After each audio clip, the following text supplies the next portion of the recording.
One was a game one of pre-season. St Pat's had some really bright moments actually. It was a really good hour in there. It was felt a bit flat again against Kawasaki frontally. But today, inevitably, the players are going to have a bit extra, aren't they? It's more glamorous. It's Barcelona. Yes, the game's become more and more important as you progress through pre-season. The first two are just literally, there you go out, get used to playing the team, get used to what it's like to be on the pitch again, get your fitness levels up. That is still very much important, but now you're getting to a level now where you're up against teams that you could be facing in the Champions League. That, you know, this is now, we mentioned the rich history that we have. This all of a sudden kind of matters a little bit more. Every game starts to matter a bit more. The result clearly wanted to go your way. Most important thing, we see encouraging signs that we see the fitness levels improve, and we start to see what a Frank Lampard Chelsea team starts to look like. I wonder how close he'll be by the end of this, or indeed is now, to knowing, fitness permitting that Man U11. It's only 20, it's less than 3 weeks away. I've just looked at that before you said that. I think we're pretty close. It feels to me that, okay, the back four, I think that could be the back four that starts. Maybe a lot.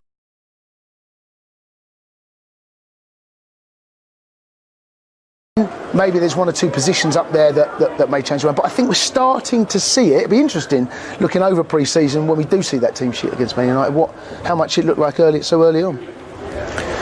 Who do we think is going to take penalties this season, folks? I mean, David Luiz would be my first. Just you asking that. I mean, he seems, whenever there's a penalty shootout, seems very comfortable, steps up.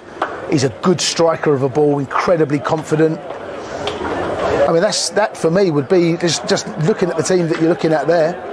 Kepa will save him as long as he stays on the pitch. Don't worry about that. He gets a go today. Willy Caballero's been playing so far in pre-season. I think this is a big game for Tammy Abraham in particular, don't you? Because at the moment you would say it's Giroud. Michy Batshuayi's had more game time than Tammy. He had one chance in that St Pat's game, Tammy Abraham, but here's a bloke who scored 52 goals in 2 seasons in the Championship with Bristol City 26 and Villa 26. He got 8 with Swansea in League and Cup. He's desperate, isn't he, to say, look, I'm an England international, by the way, and I can take a shirt. Okay, if Tammy Abraham had done that in the Championship last season at Aston Villa and his contract was up, there'll be a whole host of Premier League clubs looking at him and saying, come and join us, a whole host. Fortunately, he's ours. That step up from Championship up into the Premier League is a huge leap. But we've seen players do it. Maddison down at Leicester has done exceptionally well. There are players that can step up. Now this is the challenge. This is a big test, you're absolutely right, because there's a number of positions we're not sure about who's going to occupy them. The striking options are quite simple. You're going to go with Giroud. If you don't go with Giroud, that means you're going to look for a little bit of pace. When it comes down to the two of them, then Michy and Tammy. So how does he want to play? His hold-up play's got to be good. That is absolutely crucial. You've got to make that ball stick. If it doesn't stick, the ball bounces off, then you can't get your midfield up. If you're going to stretch him behind, Tammy's got that pace. So it'll be interesting to see how we play today. Do we look to play to Tammy's strength? Do we look to go in beyond? Do we then look for Mason Mount to link up? So it's a really important game for a number of reasons, but Tammy and the link-up play with Mason is going to be absolutely vital. It is Barcelona's first game of pre-season and Chelsea's fourth. Let's get over to your commentary team now. Clive Walker and Matt Davis-Adams. So these familiar foes meeting on unfamiliar ground. The Saitama Stadium in Japan, about 25 kilometres outside of Tokyo, is the venue for this matchup between Chelsea and Barcelona.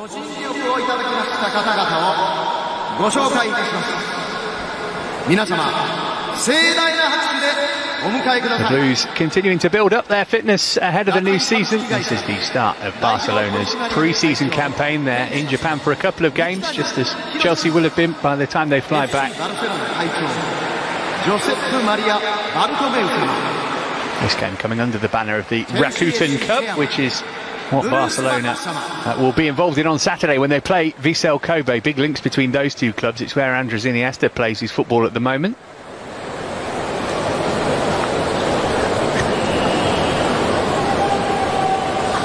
Bruce Buck, the Chelsea chairman, amongst the dignitaries involved in the pre-match presentations.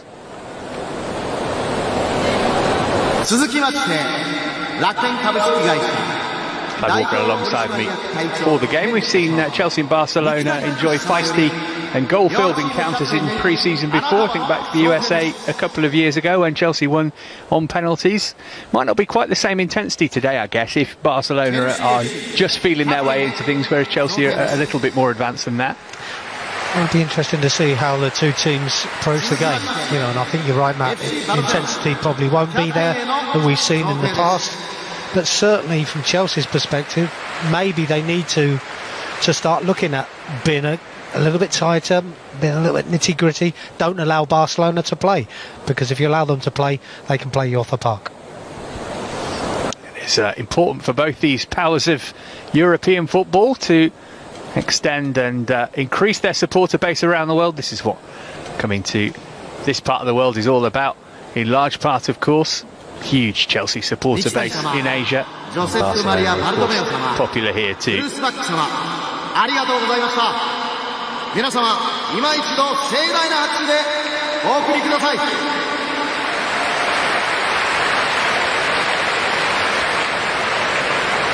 Well, let's have a look at the two teams then. First pre-season action for Kepa. He didn't get a pre-season for Chelsea last term.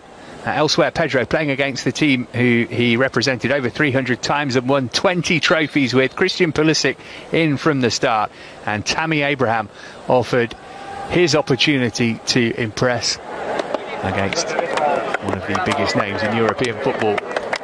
We will see plenty of these substitutes as the game goes on, no doubt about that. Kennedy made his Chelsea debut of sorts against Barcelona in pre-season a couple of years ago.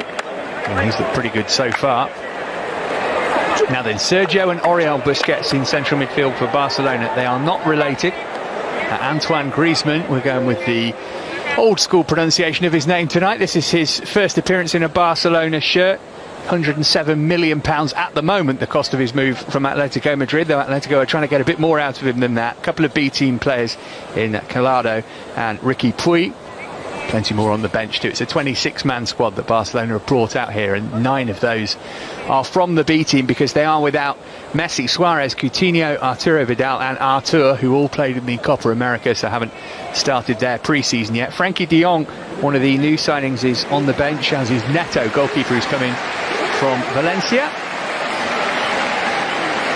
Around about 7:30 in the evening local time here. An occasion that many of these supporters have waited an awful long time for, so the rain is not going to dampen their spirits nor enthusiasm for this game. So Clive, we're expecting 4-2-3-1 from Chelsea, at least for the start of the game. And that means, again, a fair bit of responsibility on the shoulders of one Mason Mount, who impressed us in what was a pretty flat game overall against Kawasaki Frontale on Friday, but he stood out for you. Well, I think the one thing that we've got to get at some stage through this pre-season period is the formation and what suits the players, what suits Frank and Jody, and see what the link is between the players that are going to be in there. The one player that, for me, almost forces the issue is N'Golo Kante. Unfortunately, he's not available, he's not quite fit enough, but I'm wondering if the formation that we're playing today is 4-2-3-1 will suit Kante just to slot back in. I don't think it'd be a problem for him. And you're right, Mason Mount getting more game time. He has impressed. He obviously impressed Frank at Derby last season, so there is a responsibility on his head, but the responsibility is probably personal for him. It's about, now I'm playing in these games, I want to start at the beginning of the season, so he has to continue to impress. Let's hope he does. He is going to get this match underway. Chelsea wearing the new away strip. Barcelona's first tentative steps in preparation for the 2019-20 campaign. These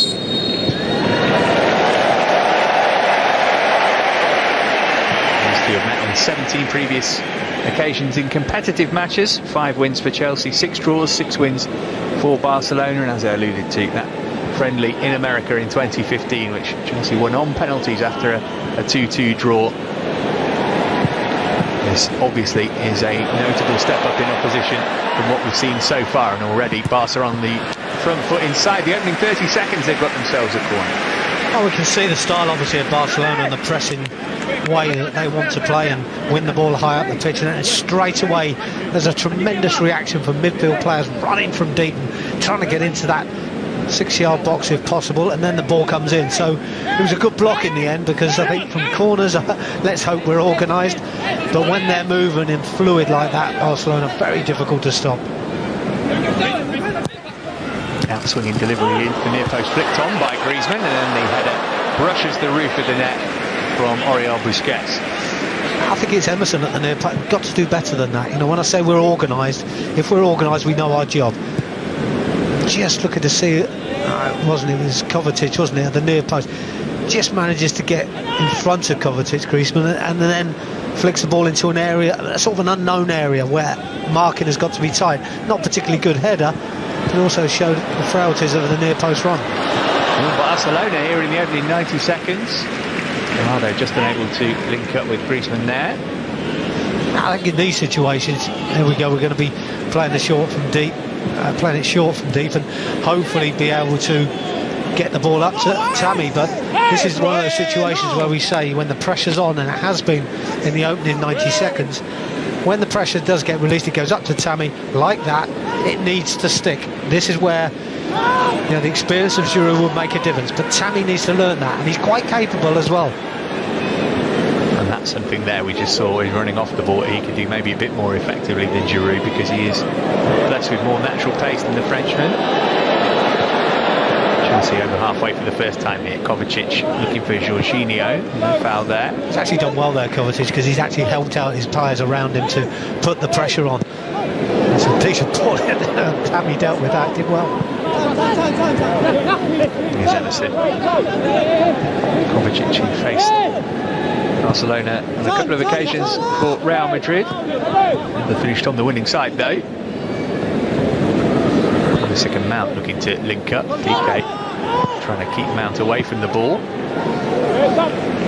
think there you see the just enthusiasm of players like Tammy. You already mentioned it, Matt Batten closing the keeper down. But when Mason lost the ball there, his movement to try and win it back was excellent. Very, very sharp. Nicely done by Emerson away from Oriol Busquets. And back from Jorginho. Plenty of targets in the middle if he can find room for a cross here. And back to Kovacic instead. And you saw the run far side from Aspilicueta, who got his head to it. Lovely ball to pick him out, just couldn't work it back across goal. It's a great delivery, isn't it? We don't often see this, but it's great running from deep. There we see Aspilicueta at the far post, just trying to drift into the back stick there. Just can't quite get the contact on the header that he's looking for. Super ball. Aspilicueta was trying to work it back across toward Abraham.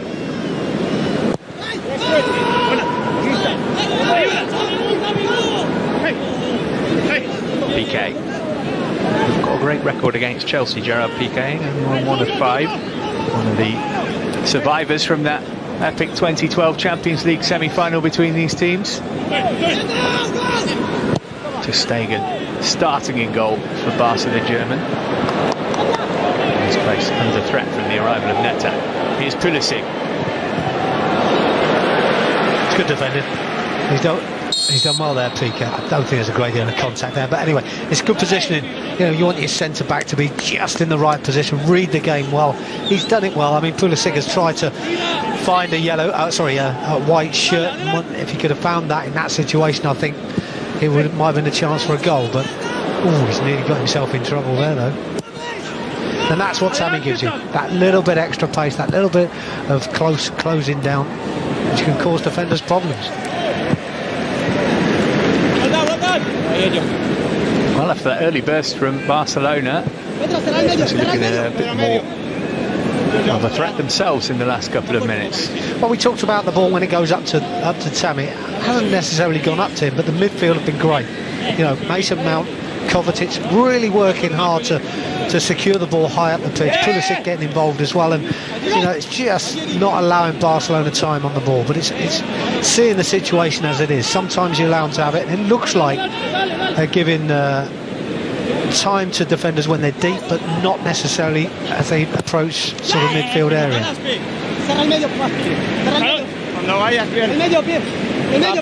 Barcelona comfortable winners of La Liga last season, 9 points ahead of second place Atletico. Ernesto Valverde has won the title in both of his seasons in charge, but maybe under a little bit of pressure given the way that they collapsed in the second leg of their Champions League semi-final against Liverpool. They were beaten in the Copa del Rey final by Valencia right at the end of the Spanish season too.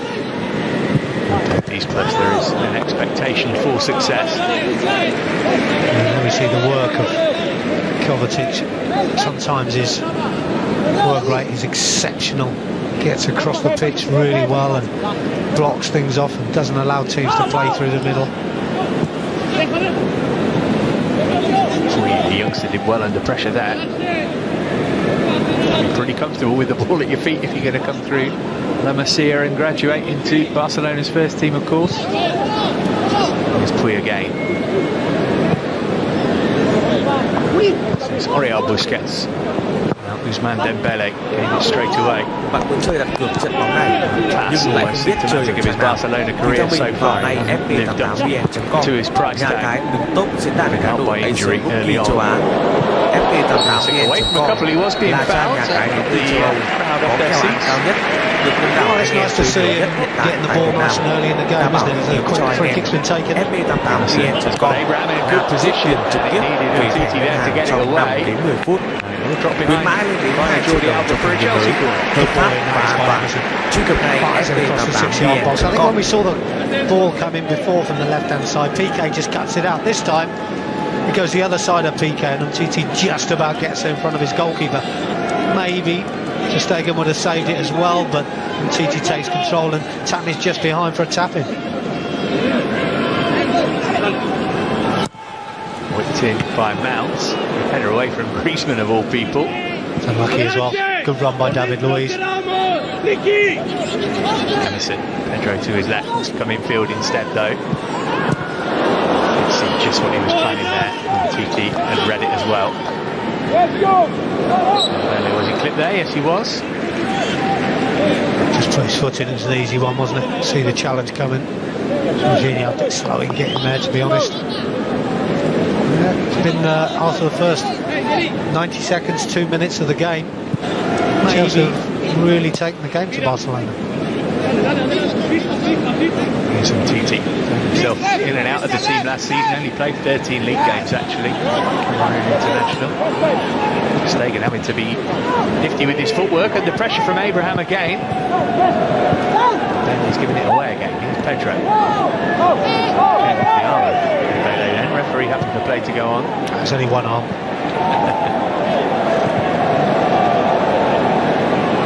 Puy. PK, who's 32 now. He started his career in England with Manchester United.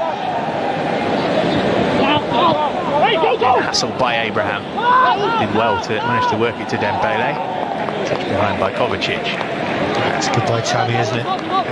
You know when Tammy's going to be receiving the ball, PK's going to be really tight to him and causing him all sorts of problems. Good to see it in reverse. He's just brushing off Griezmann, using his strength.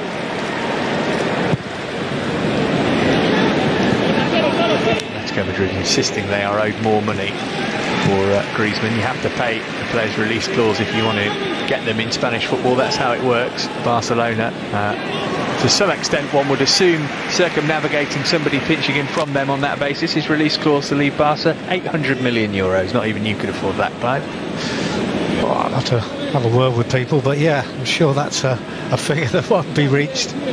But he's a great talent. It's been a question of time, hasn't it, really, more than anything? You know, it's been looked at for quite a while with Griezmann, and I think when you saw him where he was, you know, if you're going to start winning big competitions, Barcelona's the club to be at for him.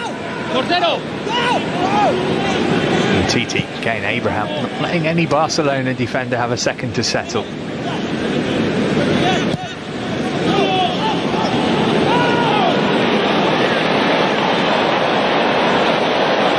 Kovacic unable to stop Puy, who did really well there. Dembele. Here's Busquets. To his namesake. Jordi Alba looking for the give and go. Collado coming infield instead. Defended well there. Puy does well just to get through the midfield area and push the ball out wide, but We've defended it well as a group and got back into position.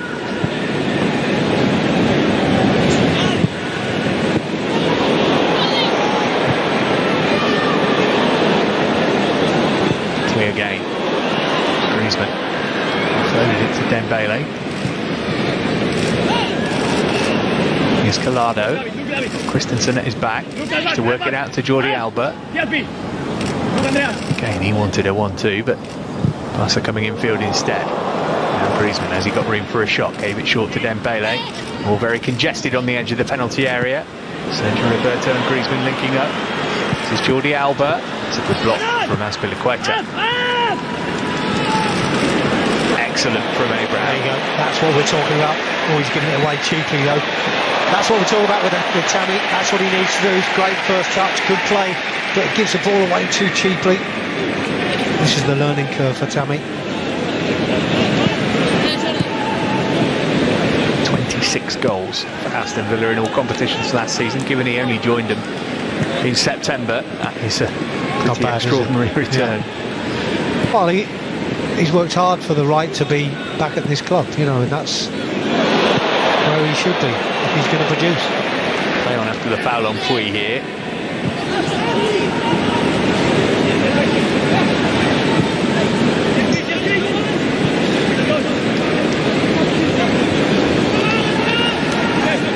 Alba. Busquets. This is where it can be very tiring playing against Barcelona. It's concentration. It's massive. You know, they are so good at keeping the ball. As I say that, they almost give it away. And they have done now. And now Chelsea will look to pounce with the pace of Pedro. Abraham and Mount up there with him. Tried to shovel it through for Abraham. Came off from TT. Didn't get any help there, Pedro. I think he needed help. And the one thing I would have suggested is he ran wider as Griezmann takes on Christensen. I don't think he'll beat him in a race. Well done, Andreas.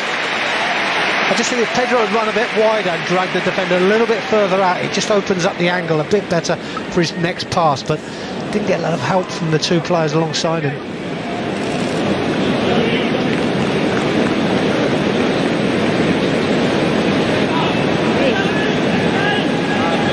Good ball for a player to run onto, but when you're up against a speed merchant like Andreas Christensen, who is very, very quick. Didn't even break sweat then, did he?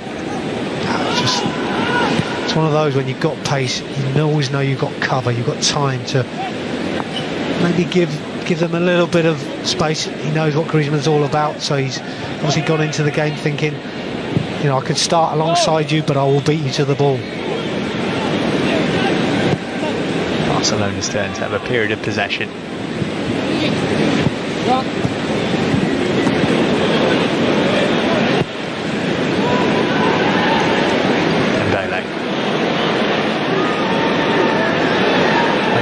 And from Pedro. Came off Jorginho. Trying to win it back. Dembele could be in here though. Kepa quickly off his line. First real piece of work he's had to do, and he was switched on the Chelsea team. That's excellent play, isn't it, from Barcelona? It's what you expect. This is the style that they play. We know what they're like. But I tell you what a quick piece of work by Kepa. Really good when you haven't played and you step in and you want to be as sharp as you can. His positioning was excellent, but his pace to pick the ball up as comfortably as he did was different class. He was under the weather on Friday, which is why he didn't play against Kawasaki Frontale. Signed after the Community Shield last season, Kepa. His first taste of Chelsea pre-season action.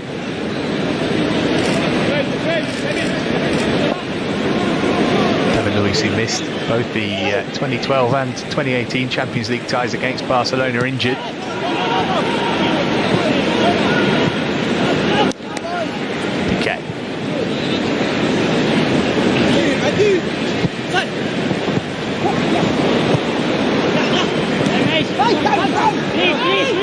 Here's Pulisic.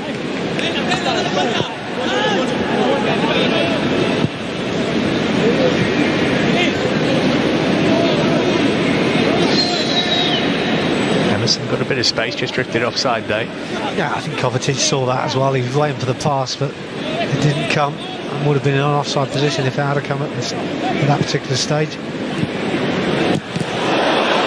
Between Pedro from Abraham initially, and then Abraham took one right in the breadbasket. He would have felt that one. He picked it up again. And this time he's got it from Pedro, and he can do something with it. Look to feed it through for Jorginho just over here. Now unlucky. I just wonder about the communication. Two players on his outside, to his right-hand side, and there was an obvious ball he could have played in there, but tries to play it where he did. This was the shot from Pedro, which Sammy would have felt, but I'm sure it wouldn't bother him.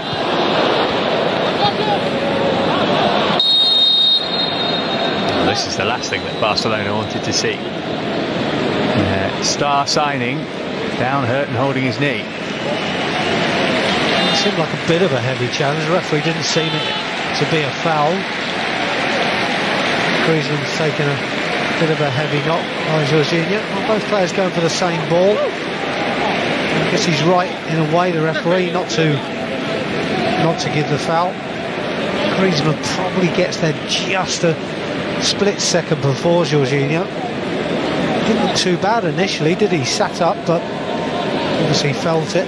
Well, the hope will be that it was the impact of the collision rather than a twist of the knee on the way down. Yeah, it probably was impact. It looked like it. I think when you get there first as a player, you obviously always feel the challenge coming in just a second or so, or less than a second afterwards. And the impact was in the collision.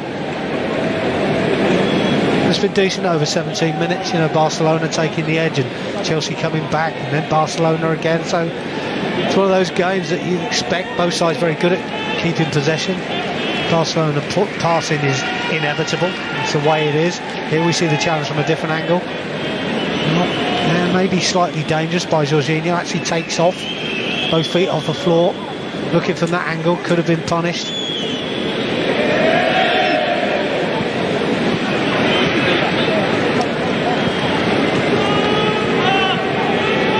Isn't it?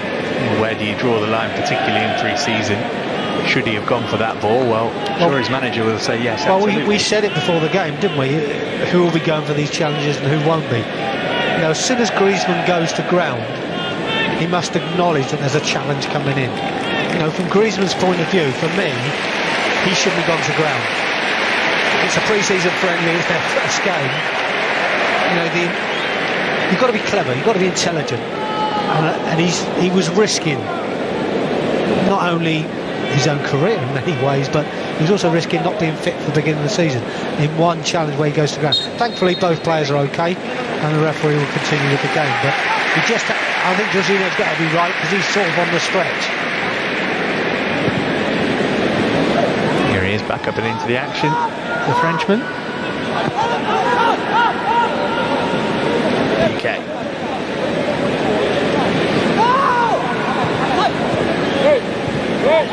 Where they haven't really strengthened yet is in defence, Barcelona.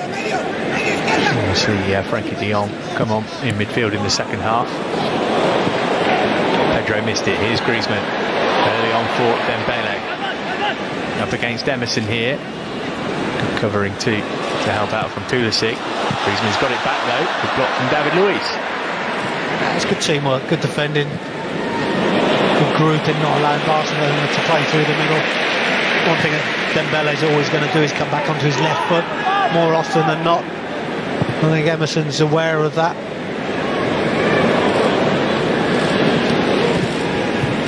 Griezmann again, seen plenty of it. Did well to work it out to Jordi Alba. Vague appeal for a handball against Azpilicueta, didn't look likely.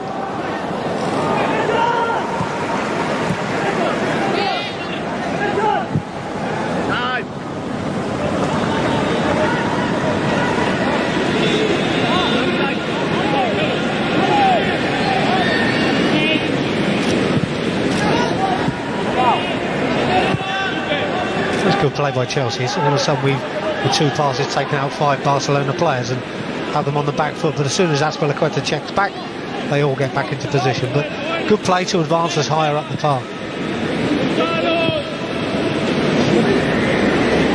Kovacic trying to impose himself on the game, put away from Busquets nicely, and then wasn't quite on the same wavelength with Abraham. That's unlucky, you know, because I think Sammy's made a good little run here. I'm not sure if his foot just slipped, but Mason Obviously strong enough to keep the ball in that midfield area as well, which is important. They're still on opposite sides at Wembley in the Championship playoff final.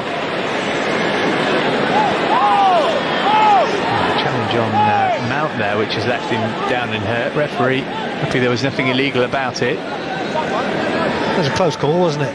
Possibly a heavy challenge from TT, but St Mason's okay.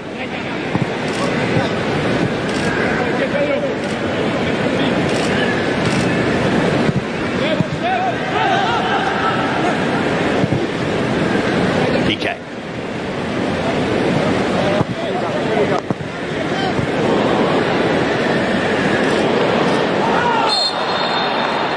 Doing well.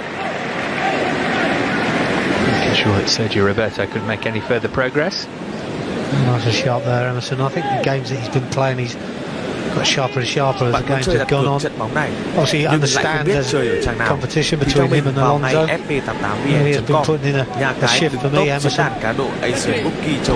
And he looks like an out-and-out left-back, doesn't he, in a way that Alonso generally flourished as a left-sided midfield player rather than a defender. I think that's probably, historically, that's what Alonso has done, isn't it? But sure, he looks more like the left-back. The only thing I would say for the goal against Kawasaki from Italy the other night, he just wandered out of position, Emerson, whereas if you had Alonso at the far post, might have made the difference.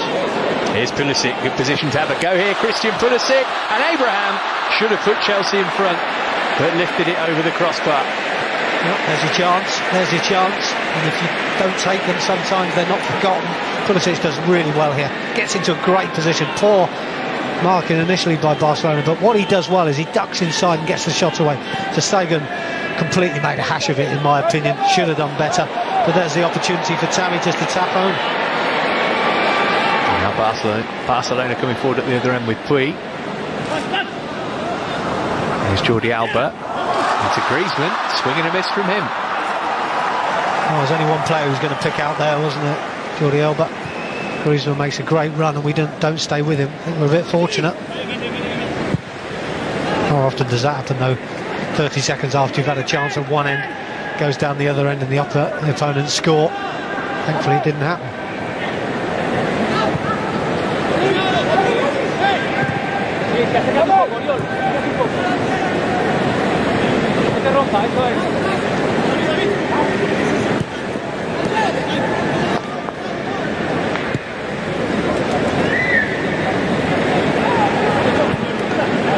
Jorginho.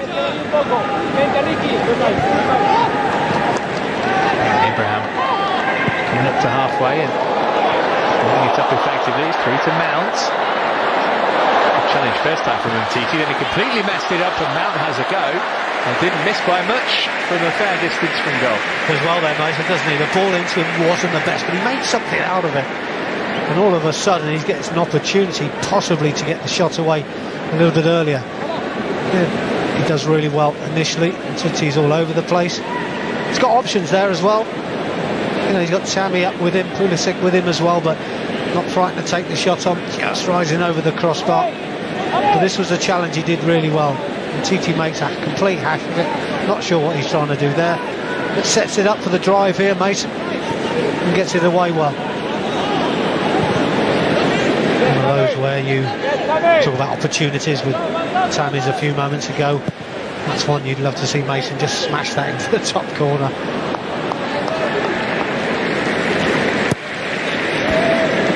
Goals, 6 assists in 44 games for Derby last season. Mount, a good return from midfield.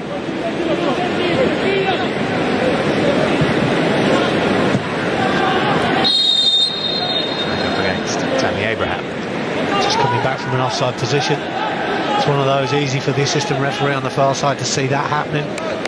Tammy's doing his best to get in front of his man, but delays it slightly.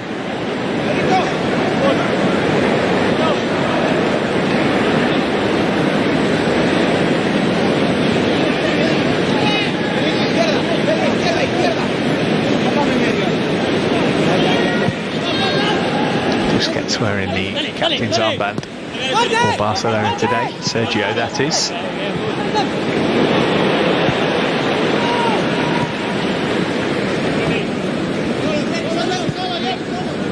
historically as a water carrier in this Barcelona team, but he's got a bit more about him than that. He's developed his game as his career's gone on. Sergio Busquets.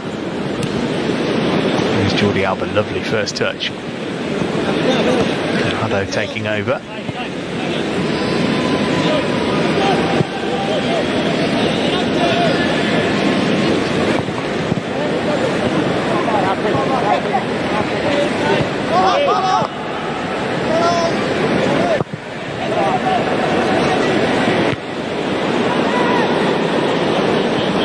Did really well to work that to Collado. Barcelona have got a throw in. Wasn't a good ball from Piqué from right to left. Yeah, not the biggest of players, is he, Jordi Alba, but he does manage to keep it on the field there. Collado does win the throw in higher up the park, foul throw as well. I suppose we're going to say that a few times this season, Matt.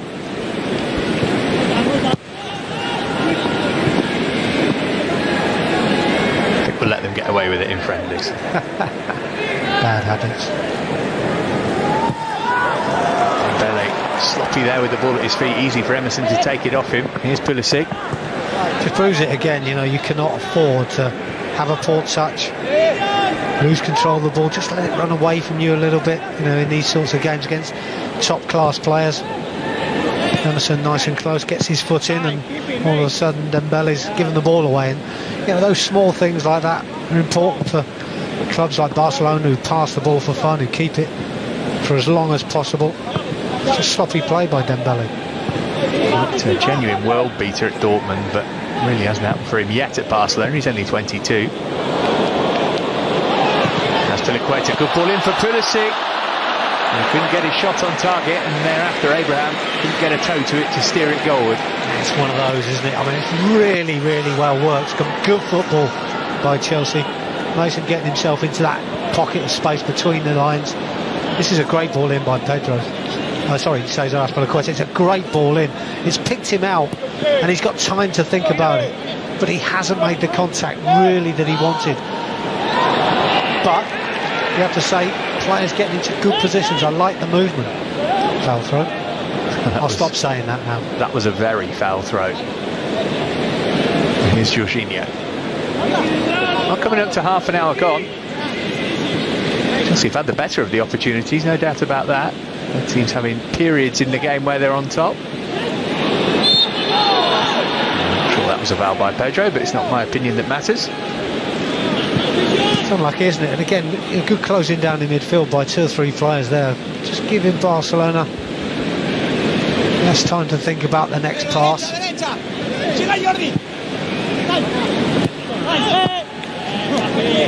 Again, they're working hard to close down, and the Titi's pass not good enough. Chelsea able to get possession back.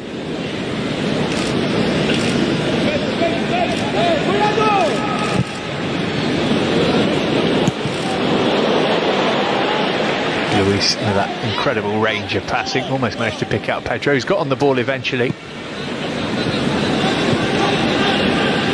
We haven't seen it so far today. That's the first one from David Luiz. We know he's got it in his locker all day long, but he's been brilliant with it so far pre-season.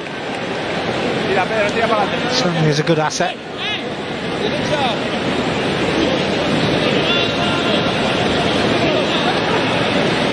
Emerson, all sorts of space on this near side.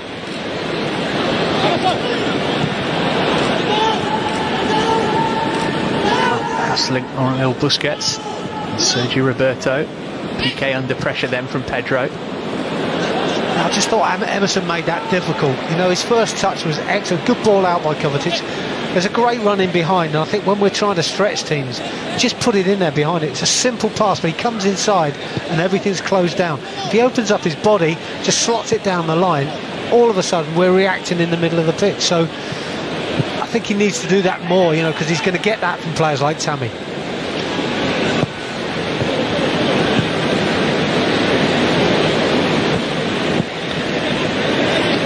Oriol Busquets, 11 years junior of Sergio. As I said at the start, they're not related. Oriol's brother is a footballer though, he's a goalkeeper.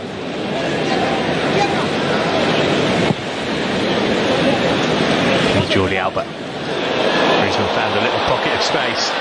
And then he found Dembele and he let fly, and Pedro got the block in. It's brilliant, Pedro. You know what? I mean, how many medals and trophies has this guy got? Look at the work, man. Absolutely terrific. He's got such a love for the game. It's infectious. Really gets a good block in here. All of a sudden, Dembele in front of goal, edge of the box, on his stronger left foot. Just thought this was going to be down to Kepa making a save, but super play by Pedro. Just the 20 trophies in his time at Barcelona. Just 20. Wow. That's before we mentioned the World Cup, Euros, Premier Leagues, Europa Leagues, FA Cups. Just everything, basically. He's just won everything. PK up to Dembele. It's a nice turn. Good ball to Griezmann too.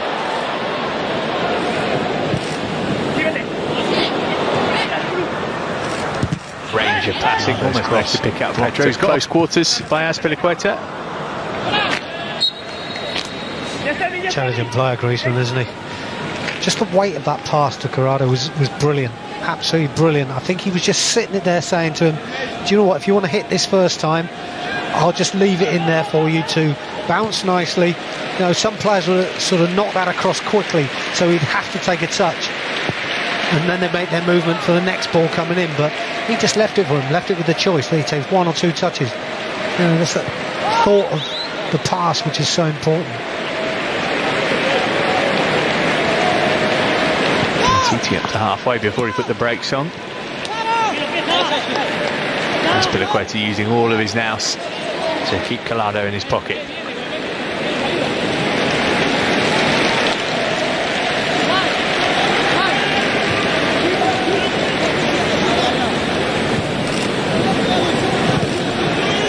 Luis has got a goal against Barcelona in his past.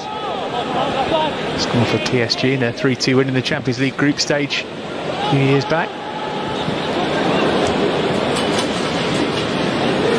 Now doing his best to unsettle Oriol Busquets.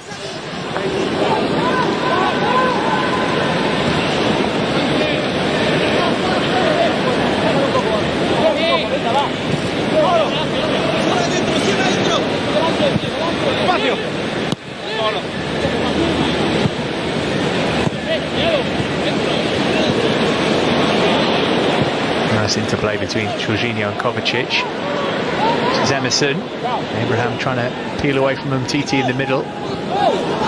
Referee playing advantage. Kovacic bashed it in hard at Pedro. Flag had gone up anyway. Yeah, I just wonder again, you know, we spoke about Emerson a few moments ago, you know, the opportunity to keep the play moving. Great interplay in midfield between Jorginho and Kovacic.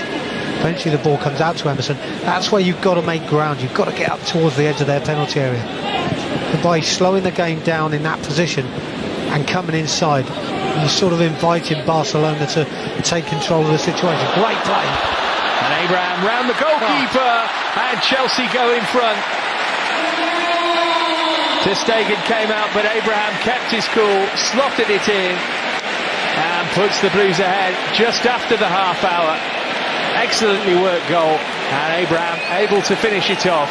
He's taken his chance. Chelsea in front in the Saitama Stadium. Well, again, work rate. Jorginho closes down. Busquets just sloppy in that area. But this is all about Tammy Abraham. The ability to just, well, with ease, to be honest, to ride it past Ter Stegen. Yeah, the pressure's on. He's just missed one a few moments ago, but he's done it with ease. He's looked so comfortable. He's relaxed. Busquets makes a terrible error there. But this is lovely footwork by Tammy Abraham. Keeps his balance well. Ter Stegen's come out, committed himself, and Tammy's finished it really, really well. I'm so pleased for him.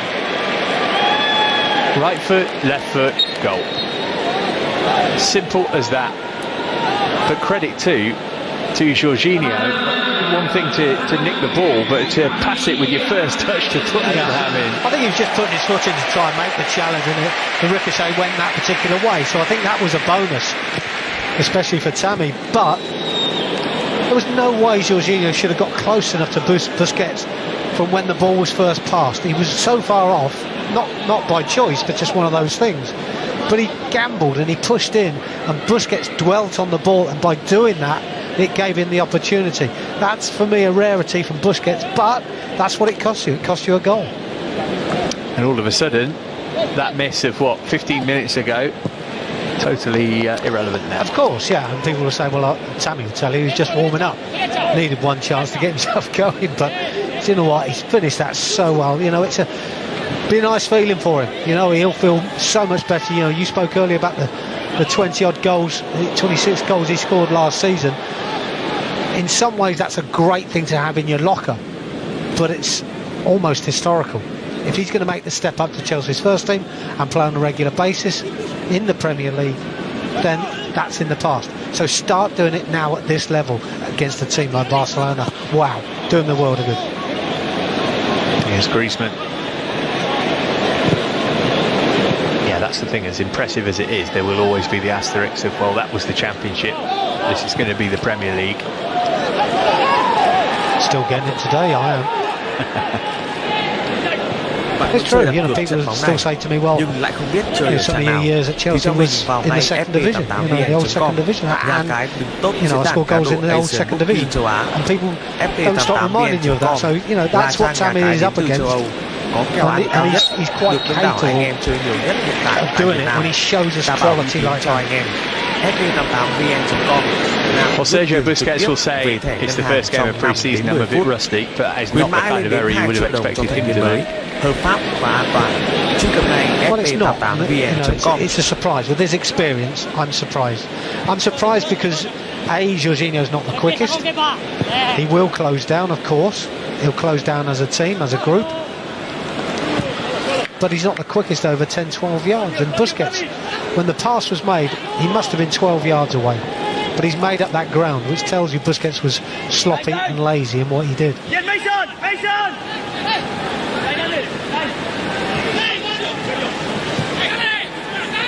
Christensen.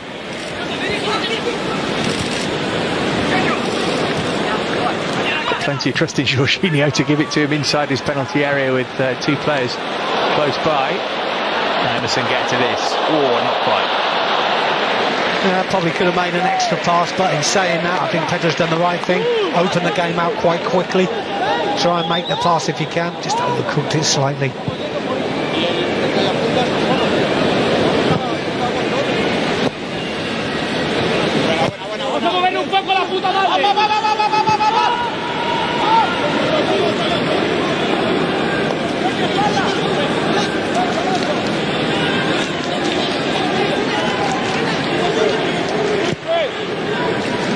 From Chelsea forcing Ter Stegen to go long.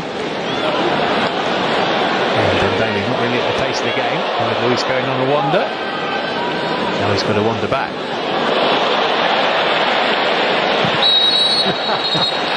That's interesting, isn't it? You know, you can understand. Initially, David Luiz thought he should get a free kick. I think when players feel they should get one, they come back with a vengeance, and that's what he's done. And every time he went to make the challenge, it was just a little bit too far from him to make that challenge. This was good initially, great play here. The sliding challenge there didn't really cause him too many problems. I don't think it's a foul, he's lost possession, but it's this bit. He thinks he's going to get back at it, it doesn't quite make it. Then he runs another 10 yards, and eventually it's a foul, and I think the referee's made the right decision.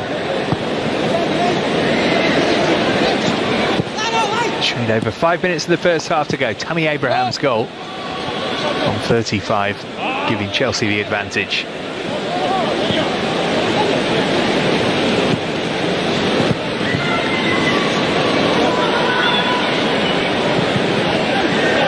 I think also, I mean, we must understand it's Barcelona's first game, and I think our work rate, we say it, don't we, when we played against other teams that have been starting their league games already and are much fitter than us.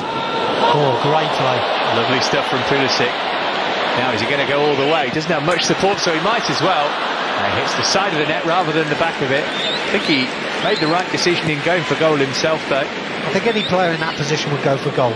However, when they miss the target, the criticism will always come in, because he's got an opportunity. It's not too wide. It's got to force the goalkeeper into making a save. And there was support if he'd have just stopped on the ball and turned, but he wasn't to know that. He had to go for goal, made the right decision, just the wrong execution. I feel like we've seen enough in this game and in the second half against Frontale to get excited about Christian Pulisic, though. It's definitely see why Chelsea worked so hard to get into the club. We certainly have, you know, and it's one of those where as a Chelsea fan you want to see more, and let's hope we do over the next few pre-season friendlies, you know, because, you know, decisions will be made, opinions will be given. Well, if the formation is what we think it might be, as 4-2-3-1, then there's certainly a slot there for him, and he's certainly showing how he can play.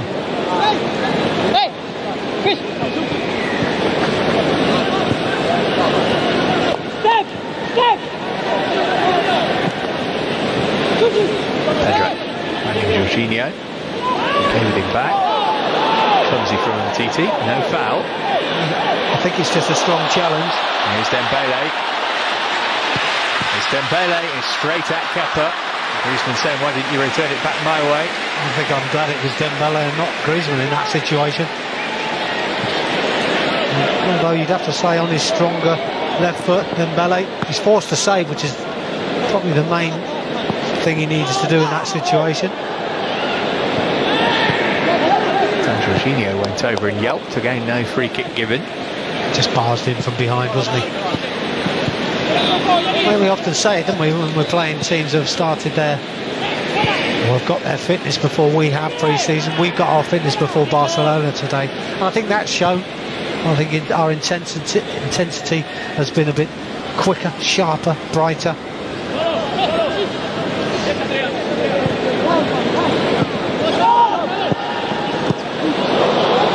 Something on from Jorginho there, though. No foul on Dembele. Mason got the ball there. That's what the referee thought, anyway.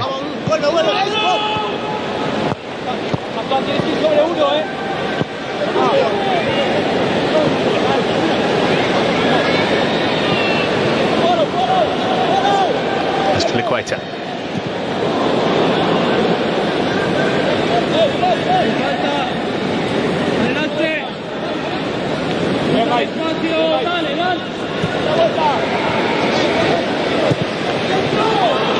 Pedro. Abraham wants it edge of the box. Pulisic was in the middle. Corner will have to suffice. And again, good choices. Good choices for Atletico. Worked the ball really well, didn't we? Moved it forward nicely. We're patient with it. Pedro been an influential figure today, hasn't he, in this first half? And good to see choices of players running near post, far post, one checking out a little bit deeper. Emerson coming up on the far side, which thought he should have got a little bit closer in, but you know, it's coming. Actually getting players in good areas, and once you do that, deliveries come in, goals are scored.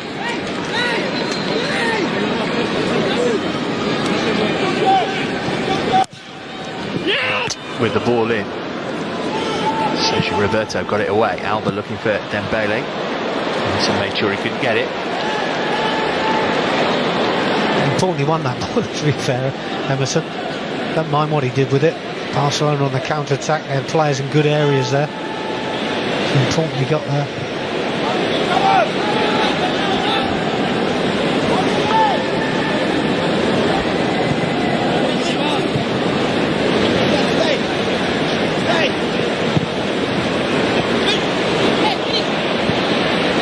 Griezmann.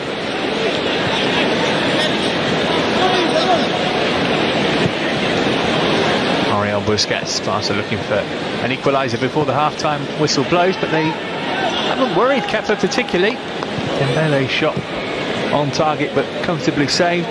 The half chances other than that, but it's Chelsea have looked by far the bigger goal threat and who have the lead. I tend to agree. I think it's been a good opening performance in this 45 minutes, and Chelsea will be more than happy to be a goal in front. The shape of the side for me was one of the most important factors. We spoke about it pre-kick-off. It's important we find the shape that Frank wants to play. Well, looking at this performance, the shape looks okay. The question is, who fits in the slots?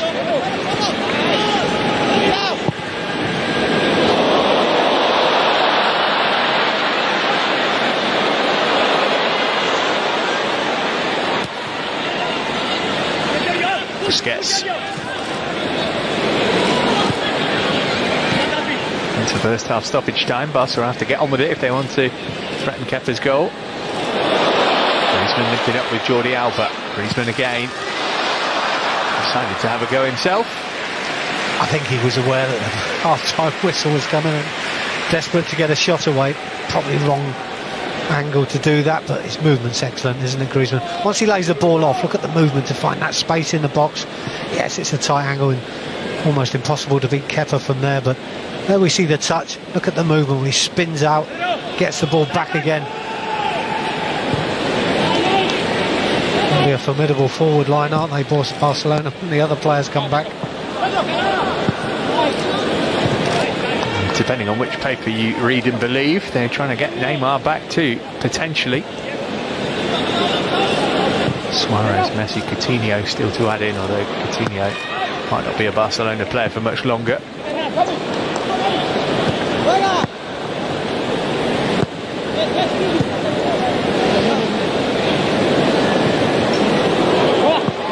Nicely done from Kovacic.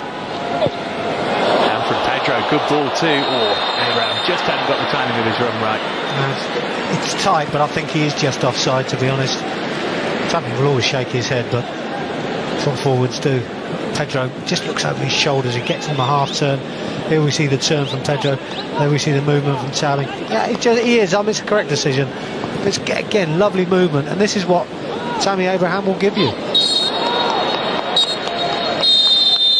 There is the half-time whistle, and entertaining opening 47 minutes at the Saitama Stadium, but it's Chelsea who have the advantage thanks to that man's goal on 35. Abraham making up for an earlier miss with a very, very cool finish indeed. Barcelona have only had a couple of half chances. Chelsea have been the team on top, and at the break in Saitama they have the lead too. Half-time score, Chelsea 1, Barcelona 0.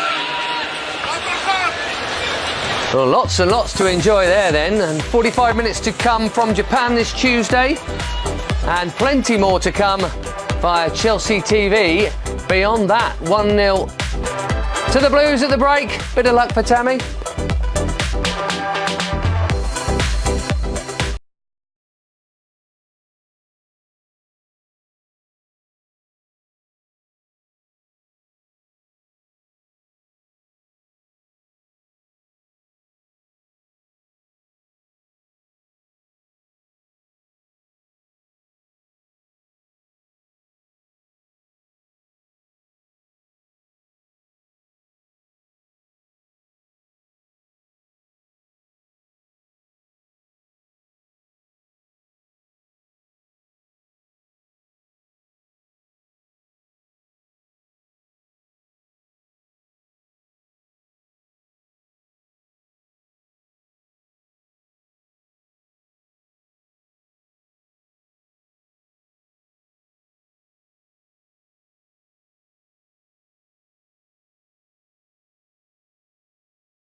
And I think that is very good. And that's a splendid finish from Mason Mount. Hey, nice to see you. You okay? Oh, he's gonna have a live one. Oh, it's brilliant. She's so young with a wonderful free kick. How does it work? Yeah, very good. No, David put this ball in a perfect moment and a perfect timing for me. Yeah, so happy for.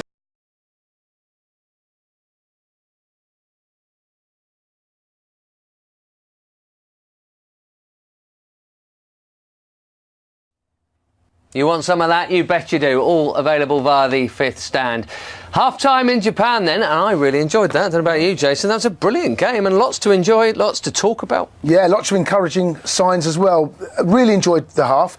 Barca started sharp. You can see their intentions. First 2 minutes or so, high press, closing down, rushing us into some decision. We gave the ball away a couple of times.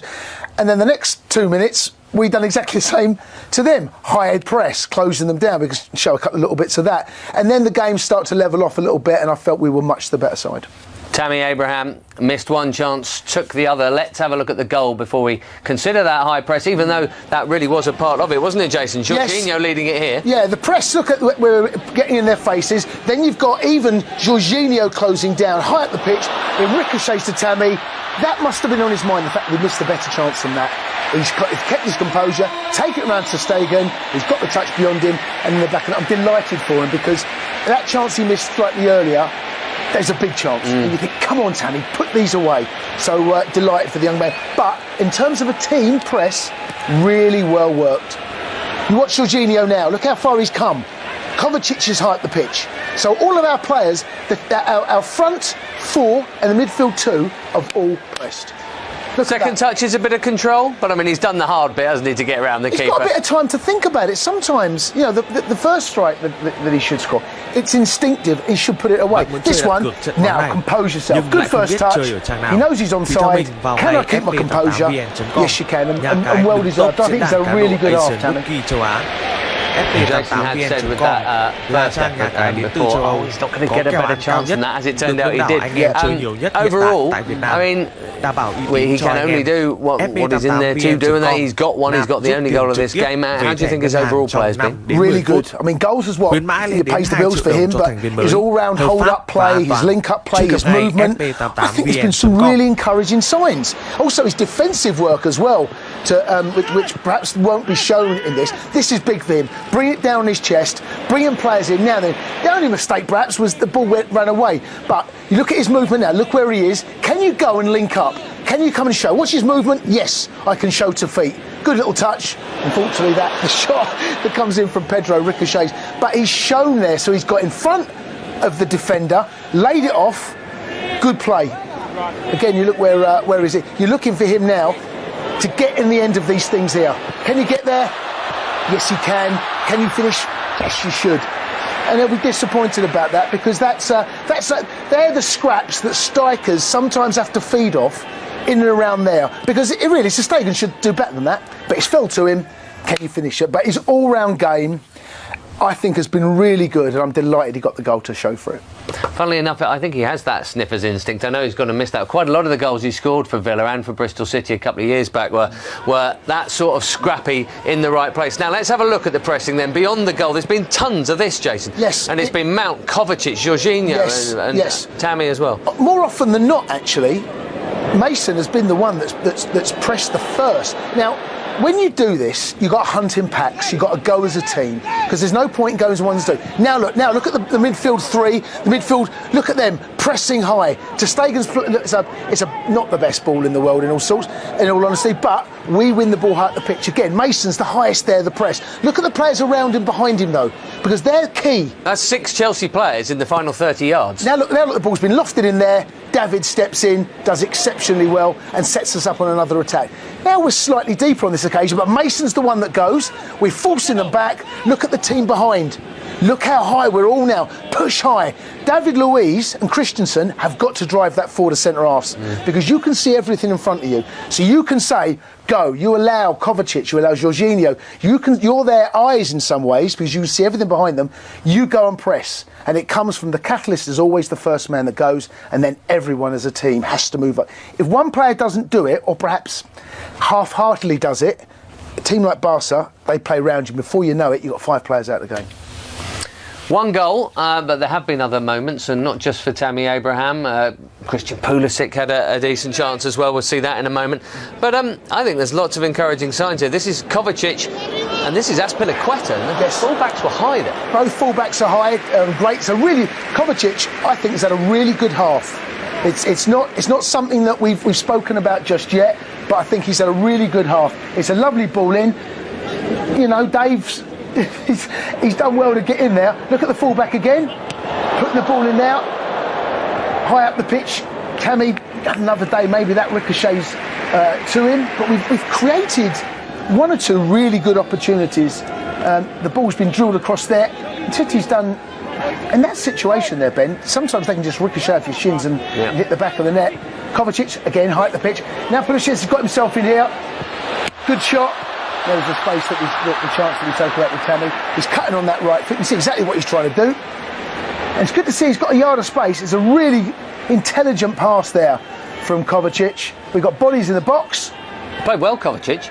Kovacic has played really well. He's this definitely suits him a little bit better than certainly the way that he played inside. Mount has done exceptionally well. Did he pass, or is it okay, Sheets? Do you know what? I think there's an argument for both. I get why he's shot. He's on the edge of the box. The goal has opened up for him. You see it from this angle, actually, why he's shot, because this is his angle. Now look at this. Busquets has given him a yard of space. There's a lot of goal to aim at. He's in there. Maybe another day he has to pass that, but I don't mind that. But he's getting into those areas. There's Mount again, getting into those areas. That's a Pulisic will be. I'm going to give him allow him a little bit of space there. It's his first start, but coming in on his right foot from that angle would be something he'll dream of. I think he makes then on his left. I think he makes his mind up quite early. He's going to go here on his own. I think that's fair enough. Yeah. I mean, yes, there's a square ball, but yeah, Tammy will argue that maybe you can play me in, and why wouldn't you as a striker? But I think once he got himself in front, he made his mind up early. I'm going to have the shot. It didn't quite hit the target. So we are exactly halfway through pre-season here, with 3.5 games down, all of them live with us, of course.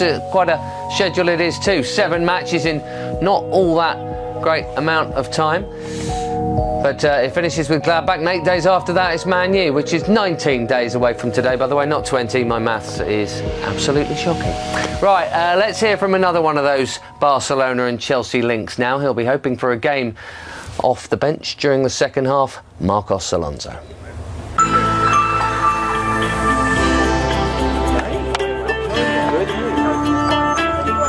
They are good. It's a good test to see where you are in terms of trying to start the season well. Of course, we train, we try new stuff, we build on the physical part. It's a good time to prepare that as well, and I think to have this kind of games against good teams is also very good to, as I said, like a test to be ready for the start of the season.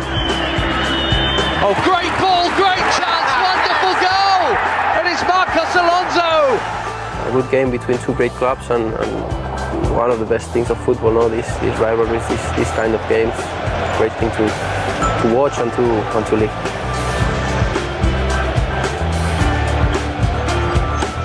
My father played for Real Academy as well, but then after a few things he went to Barcelona. Some fights in the family, but it's all good. He had a great time there. He always tell me how he enjoyed the big club Barcelona is. He was lucky to play with one of the best players ever, Maradona, and we had a bitter sensation after last year's defeat against Barcelona, and well, I think this year we have another chance, and hopefully we can fight for it again. It will be tough, and we will be there fighting for every title.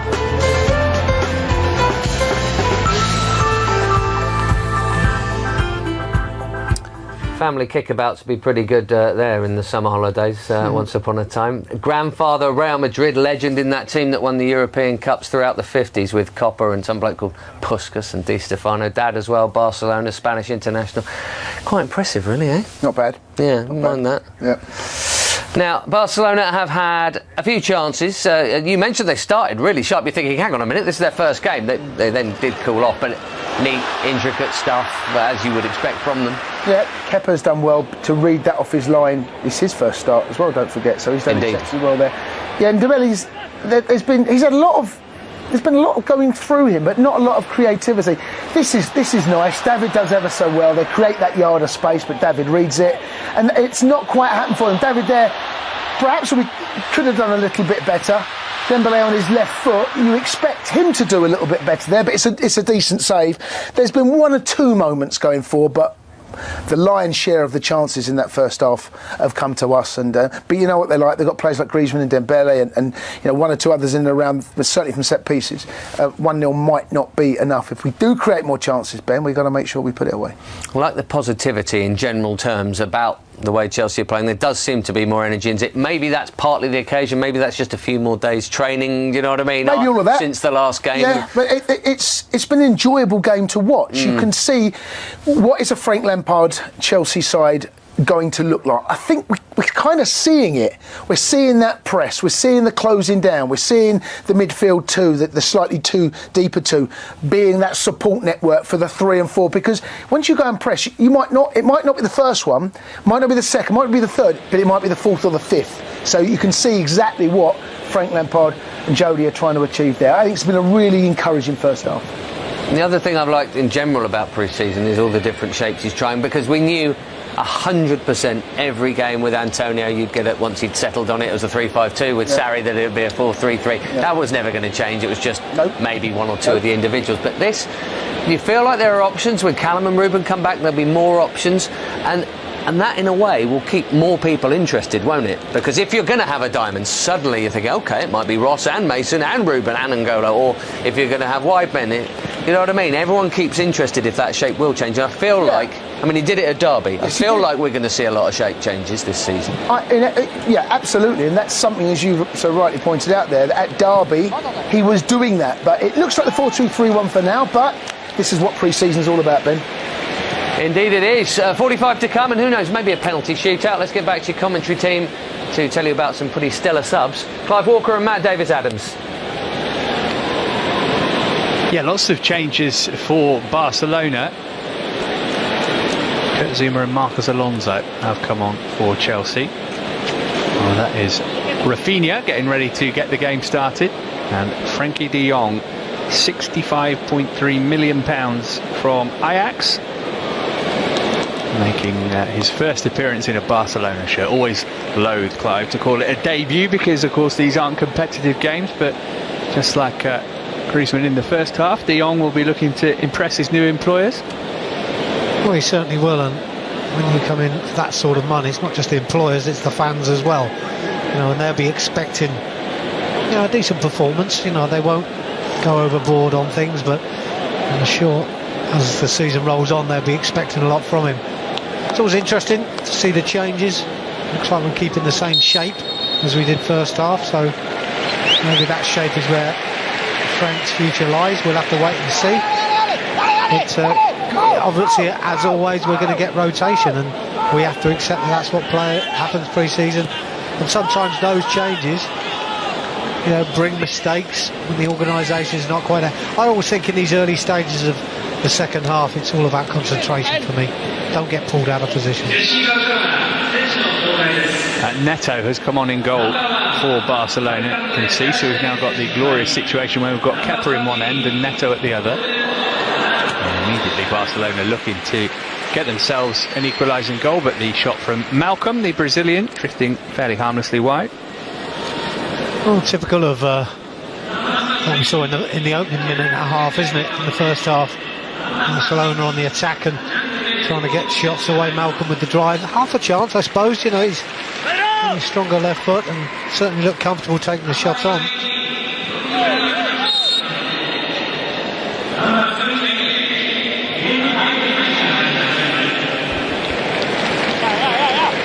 Mentioned there is 9 Barcelona B players in this travelling party because there are so many absentees because of the Copa America.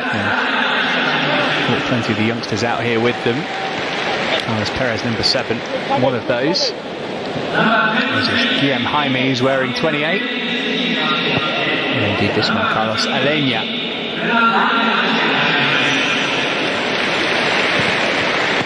Of course, what you'll get from the Barcelona youngsters as well is enthusiasm, endeavour, hard work, keep the game nice and sharp, which is good for us.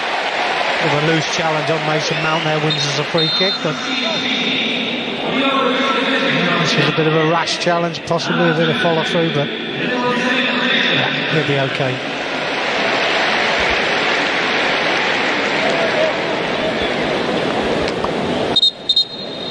There's Alenia with the challenge. Kaya Tomori coming on for Andreas Christensen.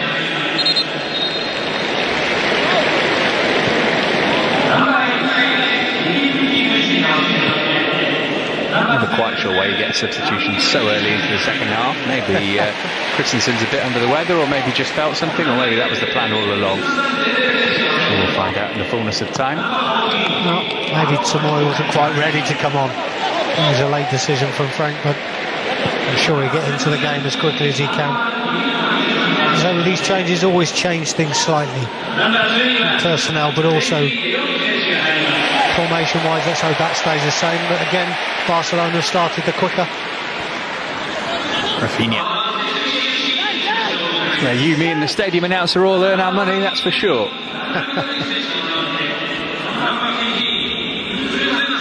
De Jong there wearing 21, trying to get on the ball. Word is he was offered number 14, of course made famous by another Dutchman who went from Ajax to Barcelona, Johan Cruyff, but he's got his own reasons for wearing number 21, and also he said he didn't really think that having that extra pressure would do him many favours, which is understandable. I get that, yeah. Who needs more pressure when you play for Barcelona? Slotty pass by Jorginho. Yeah, those little things, that's where we've got to get it right. Tomori straight on and into the action. Good strong defending from him to nudge Carlos Perez out of play. Yeah, strong, quick, intelligent. Bạn muốn chơi đặt cược trận bóng này nhưng lại không biết chơi ở trang nào thì theo mình vào ngay fp88vn.com, nhà cái đứng top diễn đàn cá độ Asian Bookie châu Á. fp88vn.com là trang nhà cái đến từ châu Âu, có kèo ăn cao nhất, được đông đảo anh em chơi nhiều nhất hiện tại tại Việt Nam, đảm bảo uy tín cho anh em. fp88vn.com nạp rút tiền trực tiếp về thẻ ngân hàng trong 5 đến 10 phút. Won the Copa del Rey final. Khuyến mãi lên đến 2 triệu đồng cho thành viên mới. Win it, I should say, against Barcelona. Truy cập ngay fp88vn.com. Put some pressure on Ter Stegen ahead of the new season.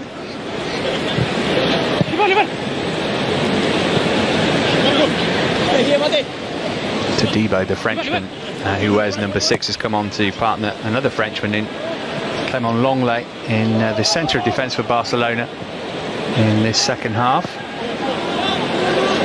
As we said before, you know, Barcelona for me have started the quicker of the two sides. It took us a while in that first period just to get going, but once we did, I thought in the latter stages of the first half we looked the better side. Maybe the goal gave us that little bit of an advantage mentally. The ball from De Jong.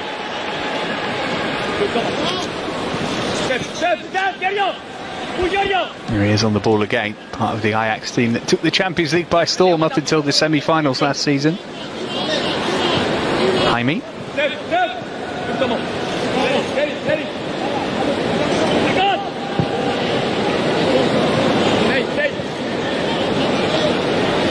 Rafinha. Not imposed ourselves on the game yet, not really got going.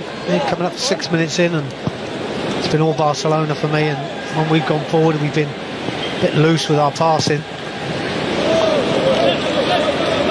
And we just need a bit of possession.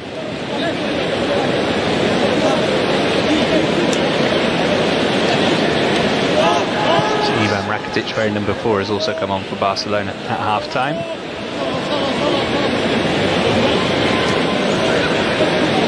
Here's De Jong.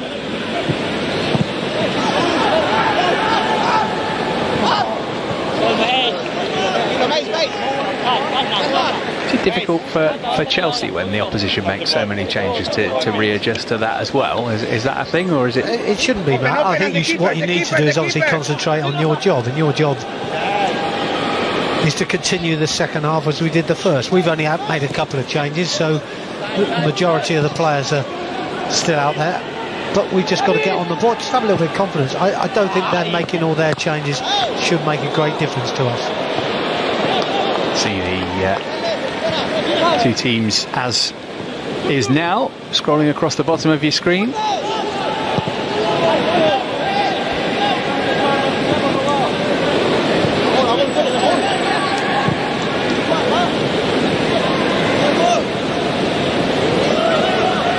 Rafinha in through the Barca Academy.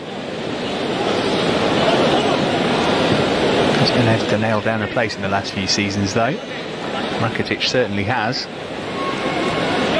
He's one of those who's been linked as a possible make-weight in a deal to bring Neymar back to Barcelona.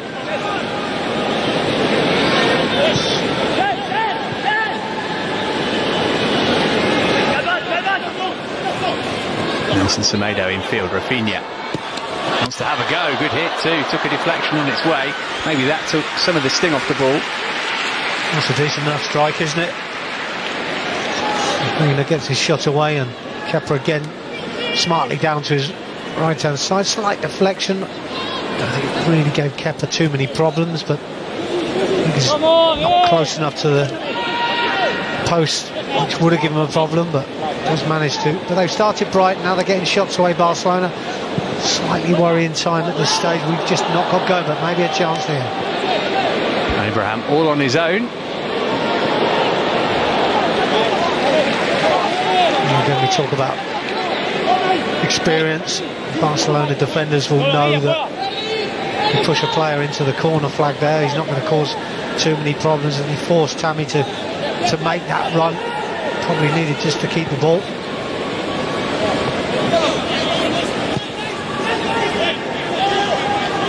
Longley.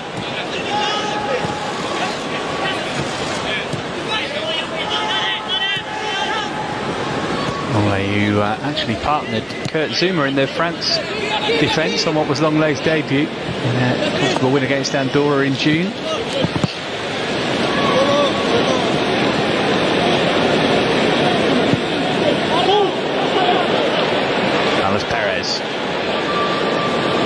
Plenty of options for him here, but he's only got eyes for goal. Perez, everything but the finish. Well, he looked smart and bright, didn't he? But it's a nice sharp run, isn't it? And committing defenders and getting beyond them. Made it look easy once he got into the box, but his finish was poor. It's a toe poke. It's easy for Kepa. Once you get there, you've got to get more power in the strike, but good footwork by him. His first team debut in the last league game of last season, Carlos Perez. So a late sub against Eibar. A few of these names might be familiar to you if you watched our UEFA Youth League coverage last season when Chelsea beat Barcelona in the final, in the semi-final I should say, in Neon. Classic penalty shootout. Would have penalties here if this game finishes as a draw, remember. Here's De Jong. This is still with games against Reading and Salzburg and Mönchengladbach to come.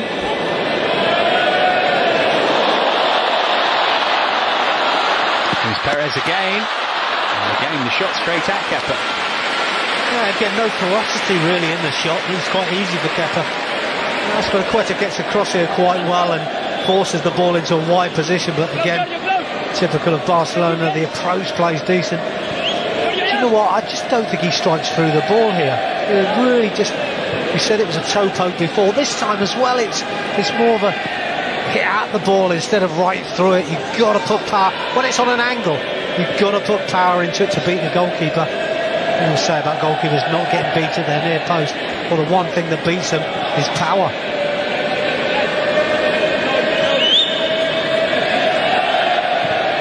Chelsea on the back foot in the opening 11 minutes of the second half.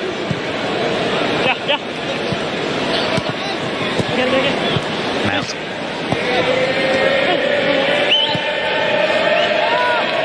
Everything seems to be breaking down on us at the moment. We're not getting anywhere near the goal. Midfield has been dominated by Barcelona in many respects. And although we've not got going, even when we are in possession, we've not looked anywhere near as bright and as sharp as we did in the first half. Pedro can do something about that now.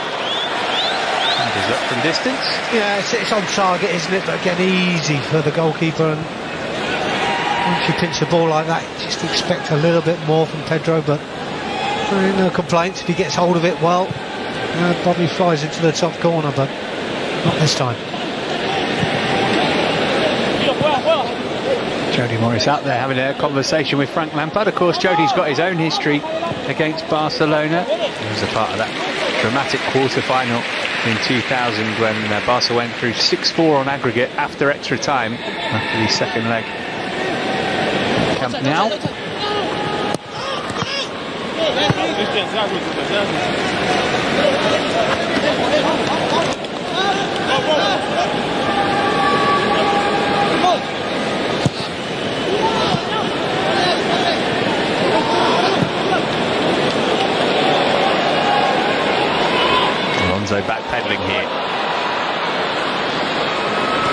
too much of it by Malcolm.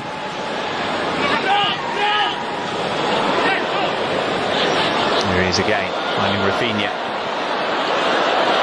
Comes for a shot from the edge of the box here, which is well saved, but it's come back to Rafinha, flags up though. Well, again, Kepa, this time with a better save. It's well struck, it's on target, it's towards that bottom corner. Kepa gets down really well. And Rafinha just offside, but some play, isn't it, from Barcelona? Good 1 and 2 touch football. It's a decent enough effort, but be smart by Kepa. He'll be pleased with that, Kepa. You know, we often say about goalkeepers, you know, he hasn't been involved, has he, pre-season? They need a bit of time, don't they, to get back into it. But he'll be pleased with those saves that he's made in this second period. Abraham, great flick on. The flag went up just as it looked as though Pulisic was going to get through. More changes are going to happen now for Chelsea. Olivier Giroud, Kennedy and Ross Barkley all coming on. First number to go up is that of Christian Pulisic. How's he done for you today, Clive? Well, we haven't seen a great deal of him in the second half, but I'd have to say his first half performance was excellent. And it looks like we're going to get a lot out of this young lad, and he can only get better for me. And I think he's looked bright, sharp, effective. I've enjoyed watching him. Olivier Giroud will take the place of the goal scorer, Tammy Abraham. Well, Tammy's done what he was there to do. Well, 2 chances, puts one away, 50% record. That's more than good enough at this stage of the pre-season. He's done really well, Tammy Abraham. I think his link-up play was good, his running in behind was excellent. His work rate was decent too. So, just gives us another option, which is fabulous. Mason Mount not quite as involved as he was on Friday. Not quite as much, but still a big part, I think, to play. And Jason were talking about it at half-time. It's going to be fascinating when Ruben Loftus-Cheek and Callum Hudson-Odoi are back fit again. So many options in midfield for Frank Lampard. So much space here for Carlos Perez. Bit indecisive. Managed to tee up a teammate. Good shot, well held again. Rafinha denied by Kepa, who's really on form. Another good save by Kepa, isn't it? But again, one I thought he probably could save because the actual strike isn't ferocious. And it's decent, it's on target, but he's not really leathered it and given Kepa no chance with the pace of the shot. Good defending initially as well by Aspilicueta, just to slow him down and force him into making a pass which we could hopefully deal with.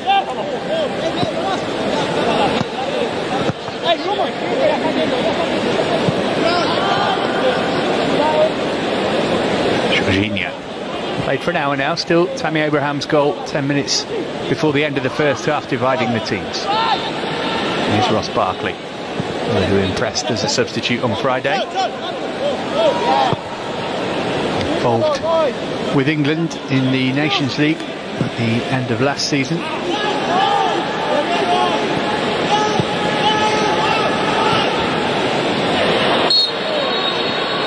Kovacic knew what he did. It was a half-hearted attempt at an apology to try and get away without conceding a free kick. It was difficult, wasn't it? He put both hands on his back, goes to ground, it's always going to be a free kick, but it's nice to see the enthusiasm when we start pressing.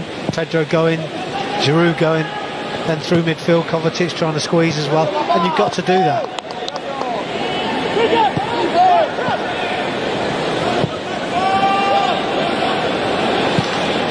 So he's touched back in field for Pedro.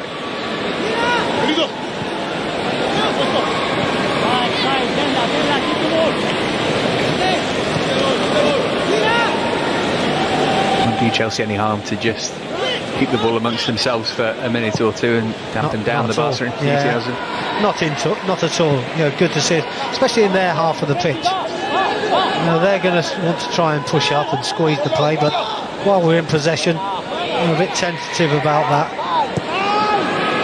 That's good space. Barkley. Alonso.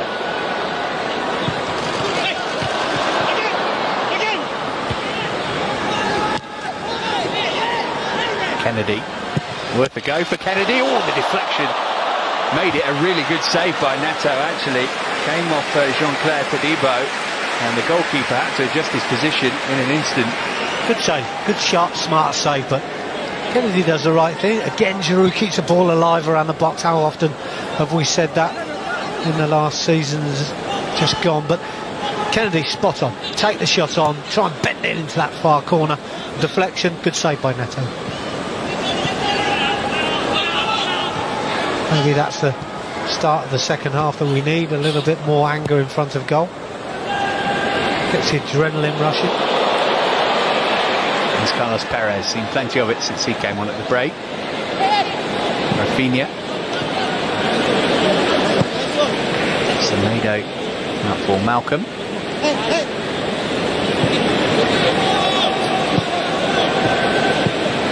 Barcelona on Saturday played Vissel Kobe. David Andres Iniesta, Podolski, and another former Barca youth player, Sergei Samper, all playing their football for Kobe, right at the bottom of J1 actually. Problem here for Mateo Kovacic. Thì theo mình vào ngay FP88vn.com, nhà cái Reading at the Medeski on Sunday, and Red Bull Salzburg, FP88vn.com là trang nhà cái đến từ châu Âu có kèo ăn cao nhất, được đông đảo anh em chơi nhiều nhất hiện tại tại Việt Nam. Đảm bảo uy tín cho anh em. FP88vn.com nạp rút tiền trực tiếp về thẻ ngân hàng trong 5 đến 10 phút. Khuyến mãi lên đến 2 triệu đồng cho thành viên mới, hợp pháp và an toàn. Truy cập ngay fp88vn.com. Building up to that trip to Old Trafford on Sunday the 11th. And a small matter of the Super Cup against Liverpool a couple of days later. It's amazing how the Fantastic fixture computer works. Well, I suppose the Super Cup is inevitable, but the fact that we're playing Man United, I think it's a great time to play for me. Start of the season. You never know. We often talk about games at the beginning, games at Christmas, great games at Easter, strange results. I wouldn't say us beating them is a strange result, but I think if you want to get a positive from it, play them early on. And as for the Super Cup, it's not a bad time to play Liverpool, bearing in mind Sadio Mane's season 18-19 finished on Sunday. And Firmino and Salah were both playing all throughout the summer too. Rakuten having a go from distance, never really threatening Kepa. Kepa's been quite comfortable with the saves that he's made. Made good saves. That's a good ball. Kennedy. Alonso, Pedro there with him. Pedro's ball in toward Kennedy. Blocked just as he was about to get the shot in. Might be able to get one in now though, Kennedy. And missed it. Had more time on the ball once. The defender missed it. I thought the referee's going to blow up for a slight push on from Kennedy, but he didn't. And I think that's when Kennedy had time. He had 1-against-1 then, and had an opportunity maybe to drop his shoulder and get a shot in from closer range, but wild swing with his right foot, not his strongest. And we saw the result.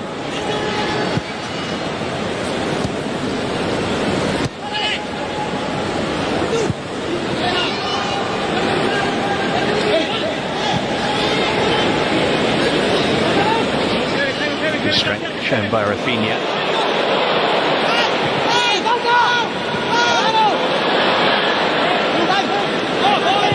But fair tackle according to the referee. It's a good challenge by Kurt Zouma, isn't it? So good in those areas, Barcelona, tight midfield areas that with no space to play, and somehow they still find the pass.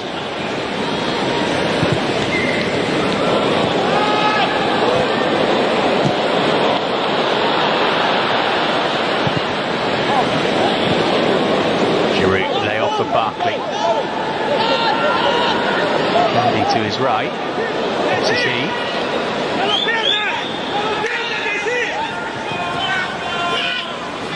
Again, maybe opening up for a shot. Wanted to try and find Giroud instead, and maybe got caught betwixt in between. Yeah, I think he did. I mean, I think he's seen Giroud trying to peel off to the far post, but Pedro's in a great position. He could have knocked it square, might have given him a better option. Almost tried to force that into Giroud, and obviously got the weight of the pass wrong. Again, it's a different position for Kennedy, right-hand side. We're not used to seeing that. We've talked about him playing higher up the pitch the other day. Talked about him playing as a more striking option, perhaps, and in field and get closer to the centre forward and looks a better player for it. But at the moment, maybe just feeling his way, playing on the different side of the field and having to maybe make choices of crosses or shots. From Barca once more, Rafinha again. Taking away from Fikayo Tomori against Kennedy. Lovely first touch. He is going to have to accept, one would think, a role as that kind of utility player if he's going to be around the first team, because you think in the wide positions, Pedro, Willian, Pulisic, Hudson-Odoi, probably all ahead of him.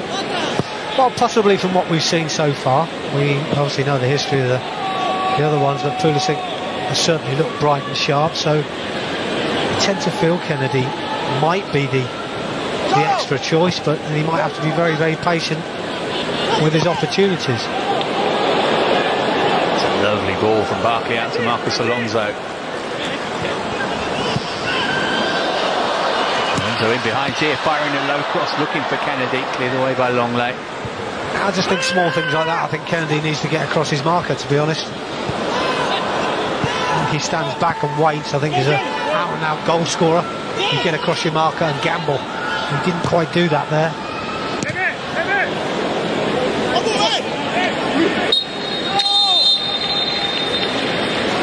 More changes upcoming.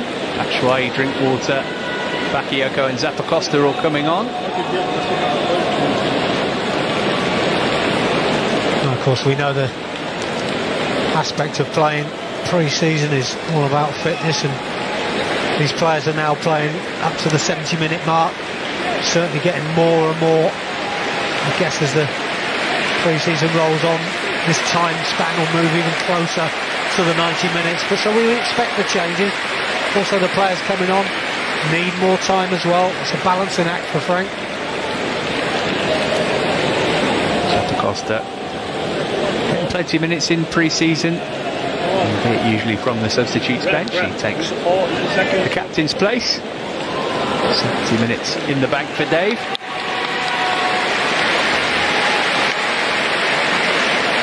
I think Azpilicueta as well, he has to manage his body correctly. He's so enthusiastic, he's infectious with all the other players, and I think one thing about Azpilicueta, he just manages his body, because he gets to that age now where perhaps, you know, he can't do 90 minutes time and time again. He wants to, because he's that type of guy, but it's managing it and it's understanding how your body feels, and I can understand him coming off for sure.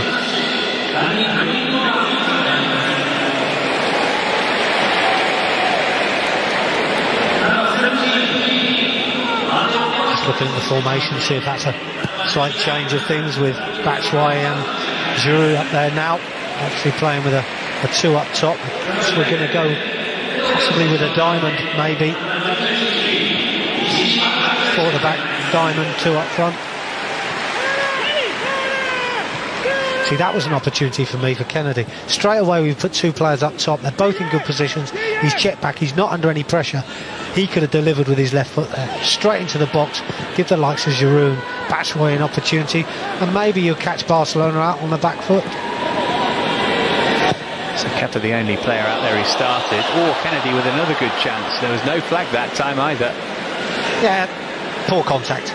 You know, I think he might have been aware that Neto was coming out, maybe to batter him. Good running from deep, great ball as well, not under pressure. Ross Barkley to deliver, and delivers really well.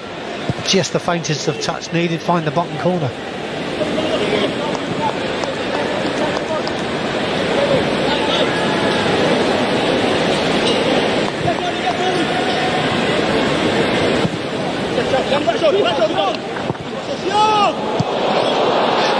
Really important interception from Zappacosta. I think he got away with that, Zappacosta, didn't he? He's trying to hold a high line with the other back four players, and of course, as we said earlier, he's quick, you know, so he can cover quickly, but I think he just got the right touch there.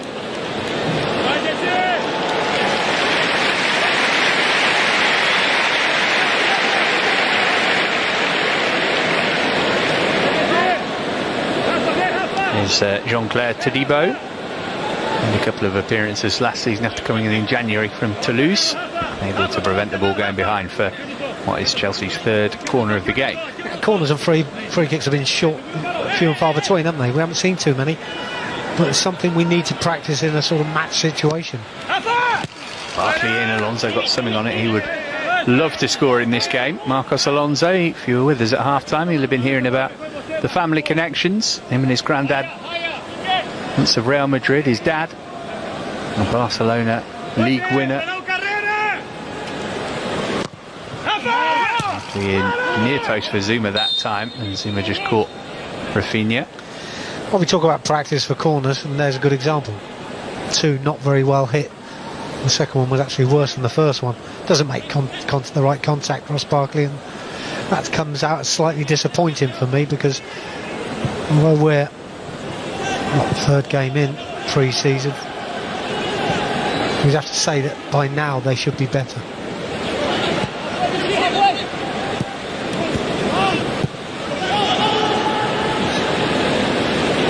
Long late.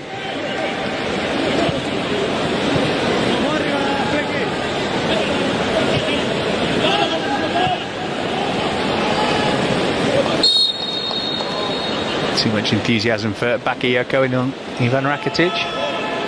It's nice to see it, isn't it? Bakayoko's been a bit lacklustre for me at times, and now you see him squeezing in, pushing in, and it's a poor one. A bit of spark gone from Barcelona at the moment. I wonder if we're wearing them down a little bit with the extra bit of fitness, perhaps, although they changed most of their players. It's hard to believe they're getting tired. Drink water.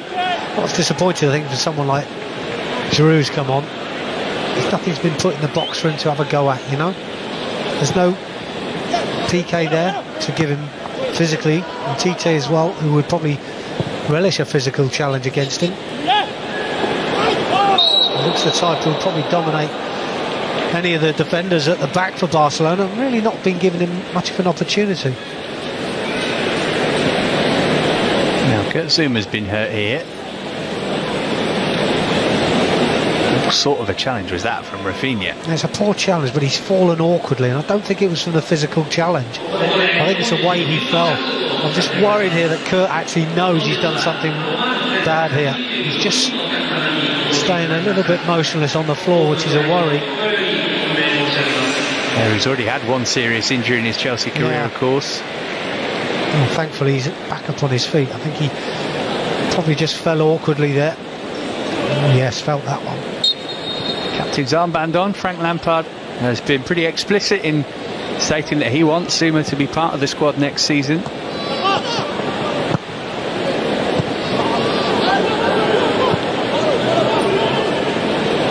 thankfully, Big Kurt is okay.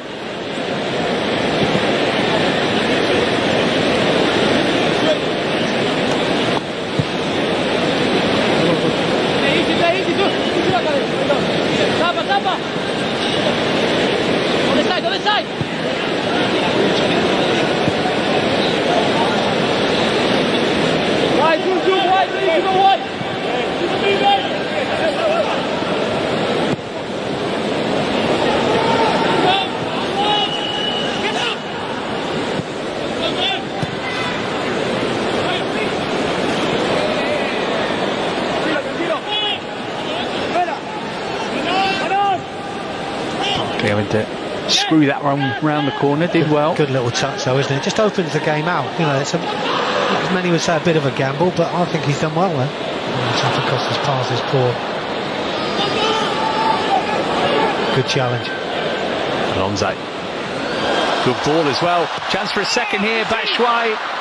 He couldn't find the back of the net nor work it to Giroud. Well, decent save by Neto, but again, you know, coming at that angle, we said it earlier on. If you're going to shoot from an angle, get some power on it. Couldn't quite sort his feet out Batshuayi to get the strike away properly. A lovely play initially.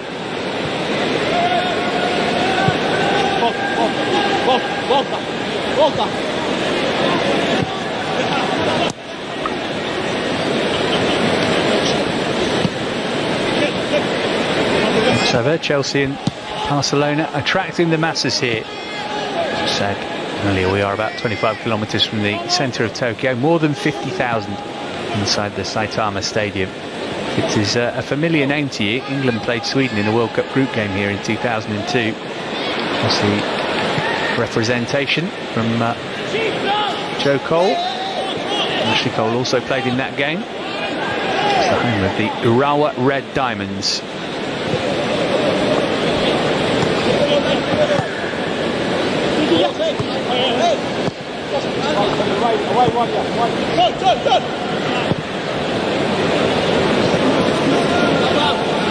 Zuma.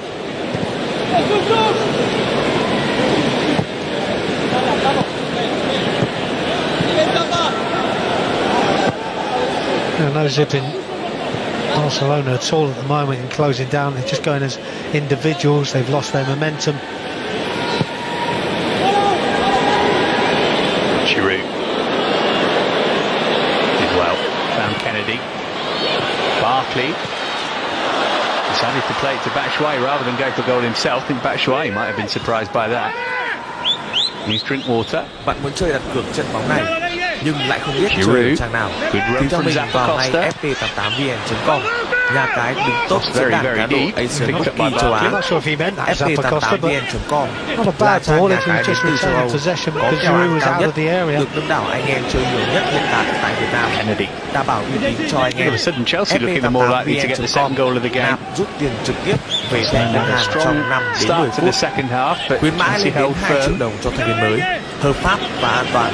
Truy cập ngay fp88vn.com. And here's Rafinha.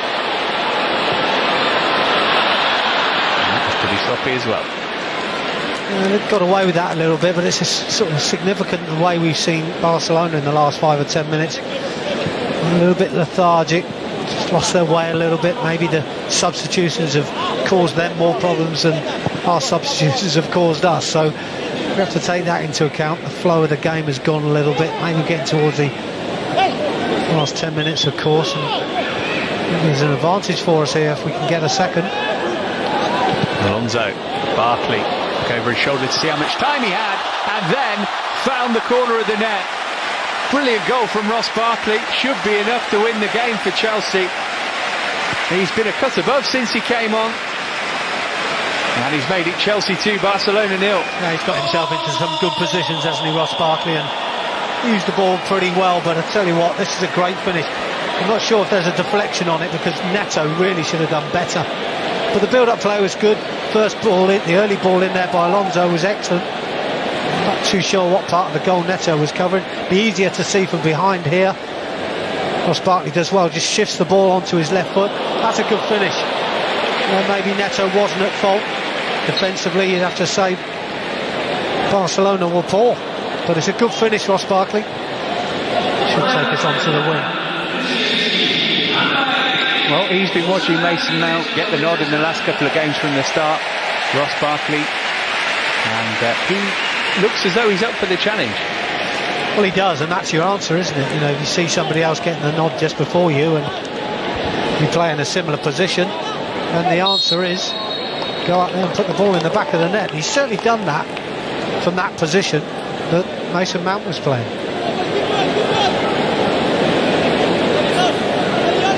I think he'll enjoy the role as well, Ross Barkley. When he understands the role, there's a little bit more freedom for him. Got 2 good feet, as we've already seen. And we mentioned this, didn't we? We were talking about Mason on Friday, but the same applies to Ross. Being coached by Frank Lampard and being a central midfielder, it's got to be just what you want. Just made in heaven for you, isn't it, when you're a youngster coming through, but not necessarily a youngster as Ross Barkley is. But you know, once you've got the experience that Ross has already got, you know, to learn as close as he can off of the likes of Frank Lampard. Don't forget Jody Morris in that as well, another midfield player who can certainly give him a few tips.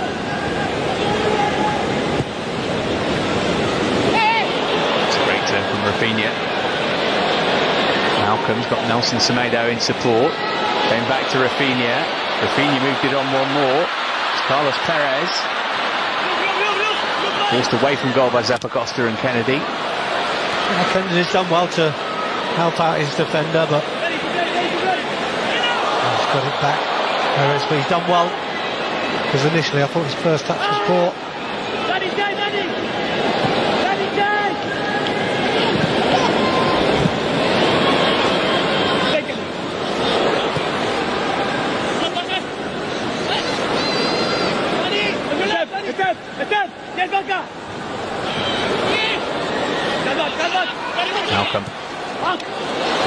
ignored Rafinha. Tomori did get a touch on it.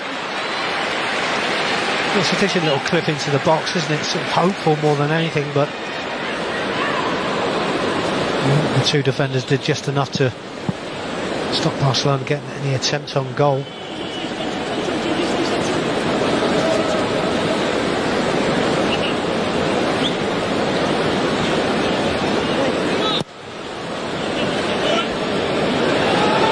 Rafinha's been the most impressive of the substitutes who came on at half-time for Barcelona. I think he's looked good on the ball, to be honest. He's made some good runs, he's quick. Just wonder about his decision-making when it comes to the final straw, but certainly it's looked effective.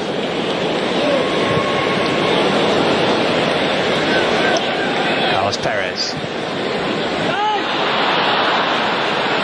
I think that's a clue, you know, about Perez, you know, with Zappacosta. He's learned quite quickly, Zappacosta.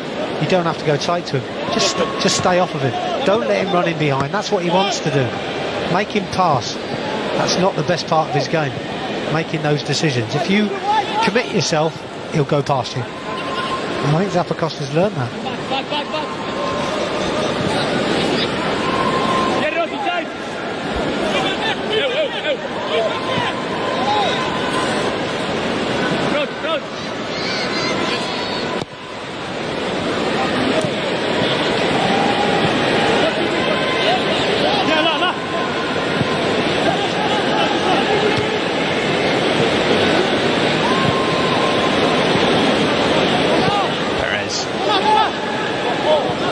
Minutes for Barca to score twice at least if they want to force a penalty shootout. But even at the start of the half, when they did have a flurry of chances, there was never a save that you thought, well, Kepa's had to work really hard to keep that out. They were all pretty comfortable for him. Well, they were. I mean, you know, we've got to recognise we're playing against Barcelona, whether it be the B team or the A team, but you know, they're quite capable of creating opportunities all day long, and I think when Kepa has to make saves, you've got to understand that sometimes he's not going to do that. You know, it's not going to work for him, but he did what he had to do, Kepa, and I thought he did it really, really well. Kennedy impressing again here. Good strength by Kennedy. Took a little bit of a knock, didn't he? But started it right back there. He's picked up a bit of an injury by the looks of it. One play for me doesn't quite look 100% fit as well. But he's working hard to try and get there for sure. Didn't play 90 minutes in the Premier League for Newcastle in 2019.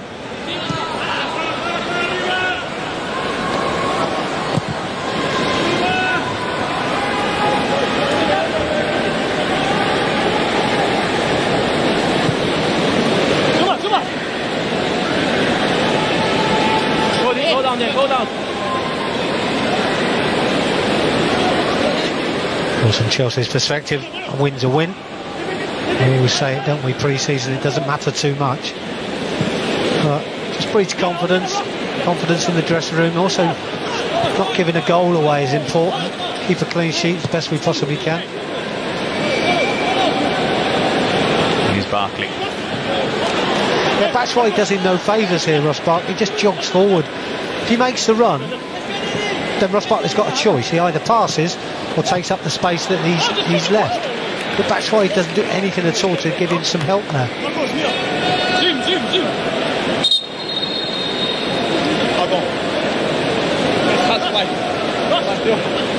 Kennedy still feeling that whack he took a minute ago. Look like he just took a wrap across the ankles just here. There it is. It seemed too important. I mean, I think that adrenaline rush and drive, the fact that you can get yourself into the box and maybe score a goal, kept him going initially. Obviously the pain was there, and there's a man who seems to be enjoying himself, which is good to see at this stage of a game against any Barcelona side. Played 11 times against Barcelona competitively. Frank Lampard won 3, lost 3, drew 5. Scored 3 goals, 2 of them in Barcelona. Brilliant one from the dead ball line. And also remember the assist he gave for Ramirez in 2012. Andy Newton on the bench that night as he is this evening. Thumbs up means Kennedy should be okay. Yeah, it's obviously nothing too serious, just a knock and wrap across the ankles that you initially feel. And a couple of minutes to go. It's not an injury probably that could get any worse, so I should think Kennedy just continue. Unless, of course, he feels he needs to come off, but it looks like he's going to go back on.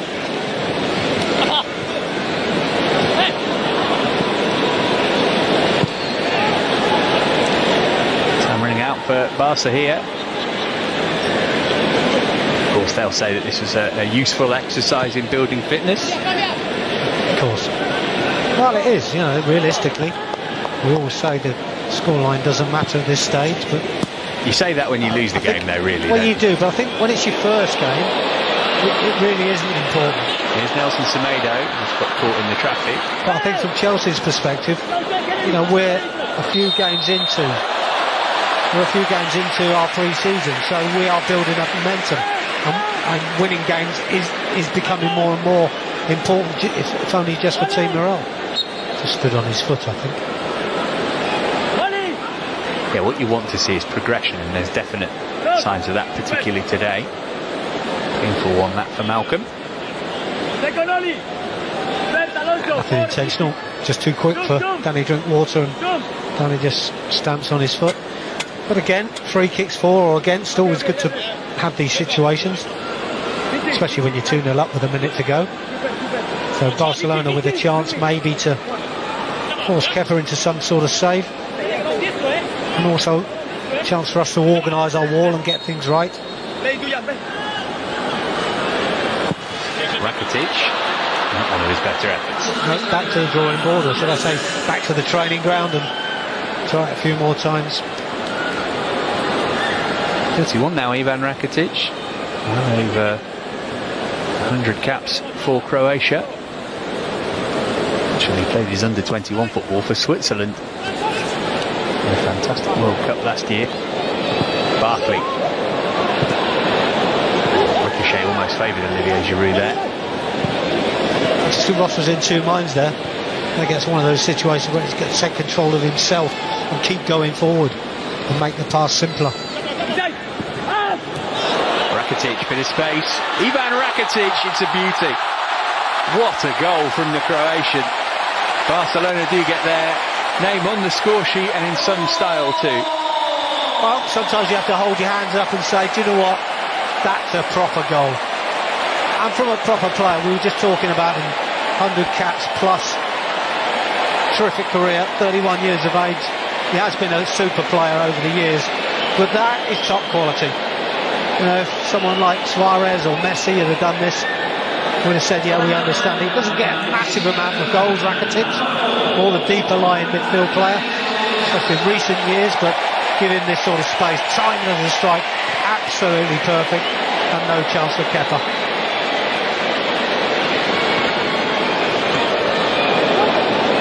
Minimal backlift, only needed one touch. Wallop.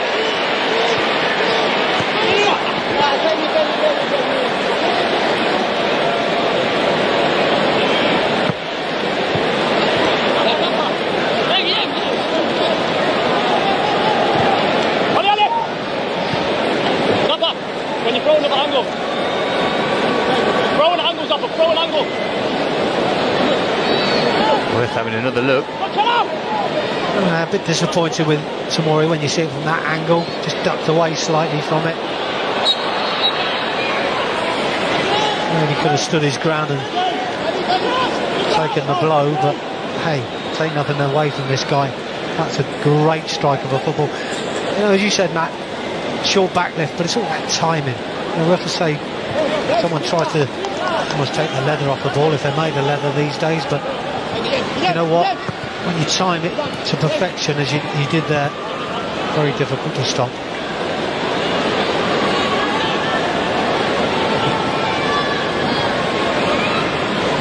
Hope the referee's not thinking of adding on 30 seconds for every substitution in the game. We'll be here all night. Back Schwei. Up to Giroud. As well there, Giroud. At one stage I didn't think he was favourite, but he gets in front of his defender. That is that. Chelsea have beaten Barcelona in Japan. Worthwhile warm-up for Frank Lampard's men. Goals in the first half from Abraham, the second from that man Ross Barkley. Rakuten got one back late on for Barcelona, but Clive, a good Chelsea performance overall. I think so, and I think what we look for is that improvement. Maybe we always talk about the improvement in fitness, but the improvement of how we're going to be playing and what we're looking at come pre-season. You know, we've seen the formation today that we think will be the start once the season gets underway, but it's also good to see players coming in and just playing a similar sort of role. So yeah, always good to get a win as well. Final score at the Saitama Stadium then, Chelsea 2, Barcelona 1. Nhưng lại không biết chơi ở trang nào thì theo mình vào ngay fp-vn.com, nhà cái đứng top diễn đàn cá độ Well, that was good, wasn't it? A couple of great Á. goals in that second half, and thankfully, Jason, the Rakuten one was too late to take us to penalties or anything beyond. A highly secret conversation going on there with Kurt Zuma, mustn't let anyone know what that is. But fp-vn.com. Very good, good workout. It's always good to win. Most important thing is though the performance. First half excellent. Second half Barcelona came out the traps and clearly had a bit of a telling off, in all honesty. And they started very brightly. Kepa, we're going to see in a second, had one or two smart saves to make. Then we weathered the storm, one or two more substitutions come on. Look, we were the better side over the 90 minutes, deserved to win it. And I think Frank will be really happy with what he's seen. There's been a number of really good performances. Ross Barkley off the bench again, I felt impressed. Kovacic first half, Mount linking up with one or two around him. Tammy's goal. It would have been lovely to have had a clean sheet. Not to be. But onwards and upwards, it's a nice way to leave Japan. Indeed it is, for coming back home, and then Reading on Sunday, Austria, Germany, and then Old Trafford, Istanbul. And here for the homecoming, the first game for Frank at the Bridge will be Leicester here on the second Saturday of the Premier League season, but lots to enjoy there. Let me hit you with a cliche, much as I don't normally like them. What has Frank learnt from that game? Well, he's learnt that Tammy and Mason and certainly Pulisic can play together. I thought first half was excellent. It's the first time we've seen those three. Obviously, it's Pulisic's first start. I quite liked the press and how the unit worked as one. The catalyst obviously is going to be Tammy. Mount done it a few times. Occasionally we saw some of the wide men be the first to press, and as a unit it worked well, because those sort of things have to happen on the training ground to get that to work there, and then you use it on the pitch, and sometimes it takes a bit of time. I mentioned about the centre halves in the first half, about they're the ones that can see everything, and if there's no one that's pushing in, or perhaps isn't doing it, or maybe they're a little bit deep, they can push the whole team up as a unit. I thought first half as a team, I felt Frank will have learnt that formation, that certain personnel really worked. And second half, substitutions come in, you felt that things were changed a little bit. It wasn't quite as fluid, wasn't quite as cohesive as was in that first half. But overall, some of the substitutions, again, Ross made a big impact, I felt. Giroud, we know what Giroud's got, old campaigner, good hold-up play.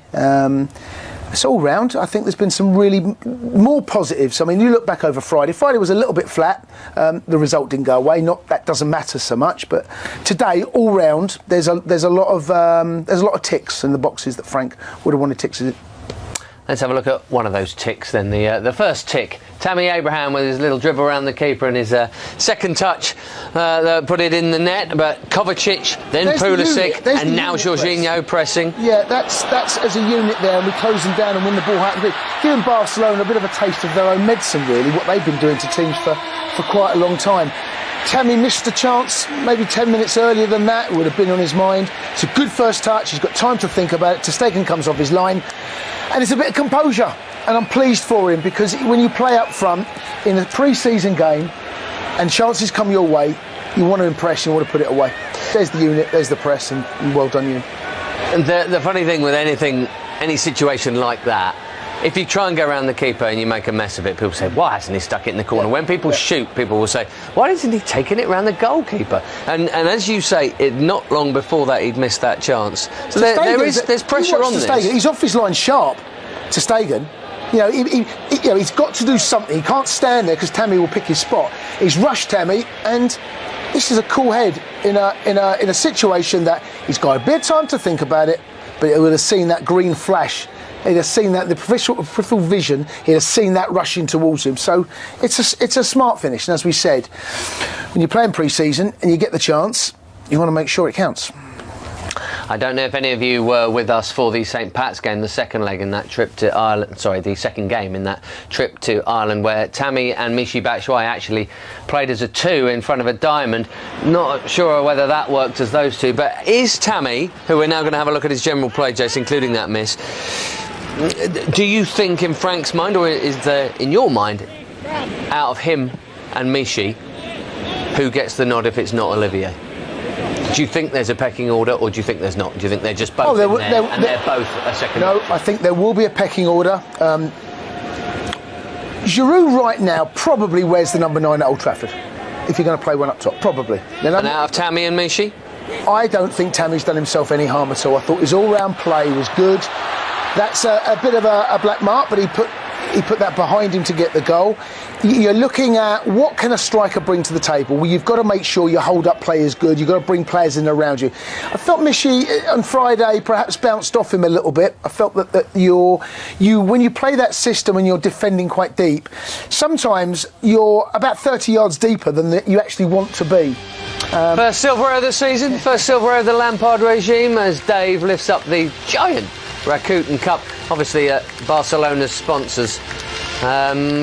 Probably would have rather Barcelona won Rakuten because they're on the front of their shirt, but never mind. Dave's lifting silverware, not officially been named as club captain yet. One presumes he will be. Will he? David Luiz is an option, isn't he? Do we just presume it becomes Dave? I think right now, I think we have to presume that, don't we? He took the armband off Gary last season, and then Gary was club captain. He was, large majority, in fact, almost the whole way through. I mean, there was one or two times when he didn't play that David would have been captain, I seem to remember. I would have thought that Dave will probably get that armband. He's a cool guy. He's a good, one of those good ambassadors for the club. Now he's got a lovely bunch of flowers to go with that cup. Let's have a look at the second goal. Ross Barkley played well the other day.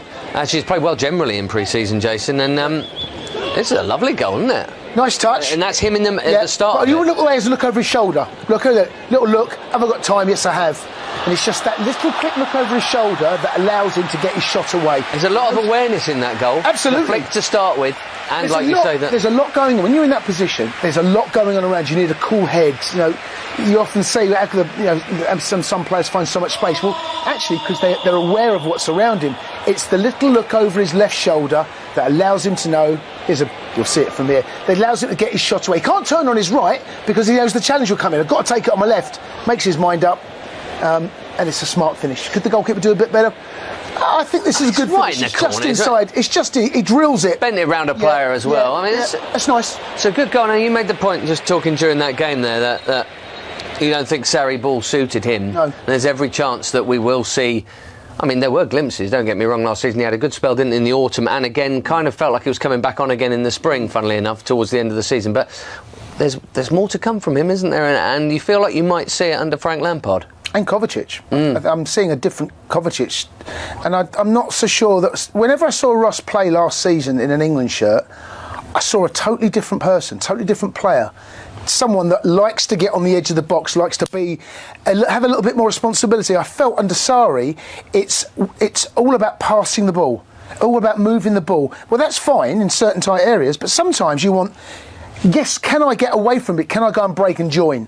And I'm not so sure that was really how Sarri wanted to play with him and Kovacic. I felt we were holding something back in an England shirt, and what I've seen so far in pre-season, well, it feels as if the shackles are off. A bit more like what he was doing well in his best bits with Everton, when you were thinking, hang on, this lad can play. Yes. In that sort of Ross Barkley. I felt he was being stifled a little bit. I think that under Frank Lampard, and Frank, no one understands that role better than Frank, will encourage. I mean, that sort of goal, if you squint and close your eyes, you think, I've seen Frank score those goals. The Mason Mount goal that he scored. I've seen Frank arrive in those sort of areas. So we might start to see some of those players, and Kovacic, who plays slightly deeper. I'm going to want to see him go and join Go and be brave. Go and join. Be an extra man, and that press as a unit. So I'm really encouraged. I'm really happy with what I've seen today. And he's got the number 8 on his back as well, so even more Lampard-esque. Let's have a look at the Rakitic goal. It was good. 2-1, a heck of a hit. The standard procedure nowadays is for all defenders, young and old, to get out the way. For Khéo Tomori, might have got the body in the way, but he shouldn't have the touch, should he, Jace? Is this maybe Danny Drinkwater's got attracted? Yeah, what we saw in the first half, we were very tight and compact. And we've seen both of our midfielders get dragged on. You look at how There's close. 3 of them around. Yeah, him. it's two. They're all. Look at them there. Look how close we are to Danny Drinkwater. We've got Bakayoko over there as well. Look how close they are. And you don't need all of them in there. I thought first half we got our distances right. We got the back 4, the midfield 2, and at times Pulisic was tucking in, Pedro was tucking in. We saw a number of players, and we didn't allow Barcelona this sort of space in the first half. It's a good strike. I mean, he's technically too good to be given that amount of room, isn't he?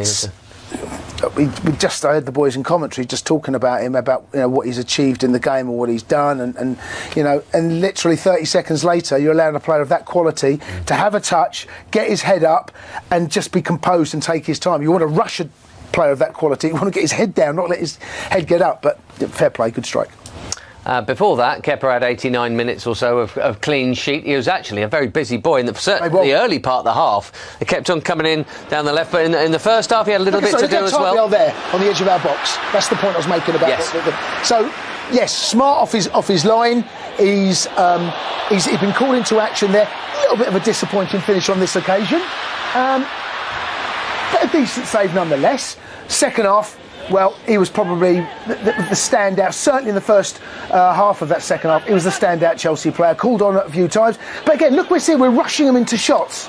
We're closing them down. We're not letting them get their head up. This time it's Kurt that's come out and closed down the shot to allow, not making sure that he doesn't get his head up. In fact, it might even take a little bit of a deflection on this. It just nicked off. Which does enough to take some of the pace off, but nonetheless, a good smart save down to his right. Bit of open space on this side, but look again, on looking at the edge of our box, we've got 2 players in there. Yes, he gets his dribble away, gets his shot away, but there's players around. He's rushed into it again. You expect him to make that sort of save, though, wouldn't you, on that occasion? You would. So just on Kepa, I felt like over the course of last season, I found it really hard to judge how good he'd been, if that doesn't sound weird. Do you know what I mean? He spent a lot of time not having too much to do. He didn't exactly drop any clangers. This is a really good save, this one, because you mentioned about... So this is not the one I was talking about. There's one down to his left. Sometimes goalkeepers, Ben, uncalled on for, maybe 75 minutes, and all of a sudden there's a string of attacks that come, and then you've got to be cool, you've got to make sure that you want to keep that clean sheet intact. And the best in the business was Cech. Cech would not be called on sometimes, and there'd be one save, and he would have to make sure he gets down and keeps Chelsea in the game. Certainly in time. This is the save I'm talking about. That's smart, because he's had to adjust his feet and get down to that left-hand side. That's what people say. Well, that's his job. Yeah, it is. Which is fair enough. But he was called on a lot in that opening 25 minutes, maybe 20 minutes of that second half, when really largely in the first half he didn't have much to do. People made a lot of comparisons with David De Gea, actually, in terms of Kepa, saying a young Spanish goalie coming over, you want to give him a year or two, and David De Gea wasn't as good as Kepa in his first season, but obviously has become a very good one, and by the sounds of things, he's going to be staying in the Premier League. I mean, he's obviously going to be Frank's number 1 here, as we see the little lap of honour for the players. Big season for Kepa. Obviously it's a big season for anyone, any season is, but to establish himself now as absolutely the man, he's going to be first choice. He's going to be first choice.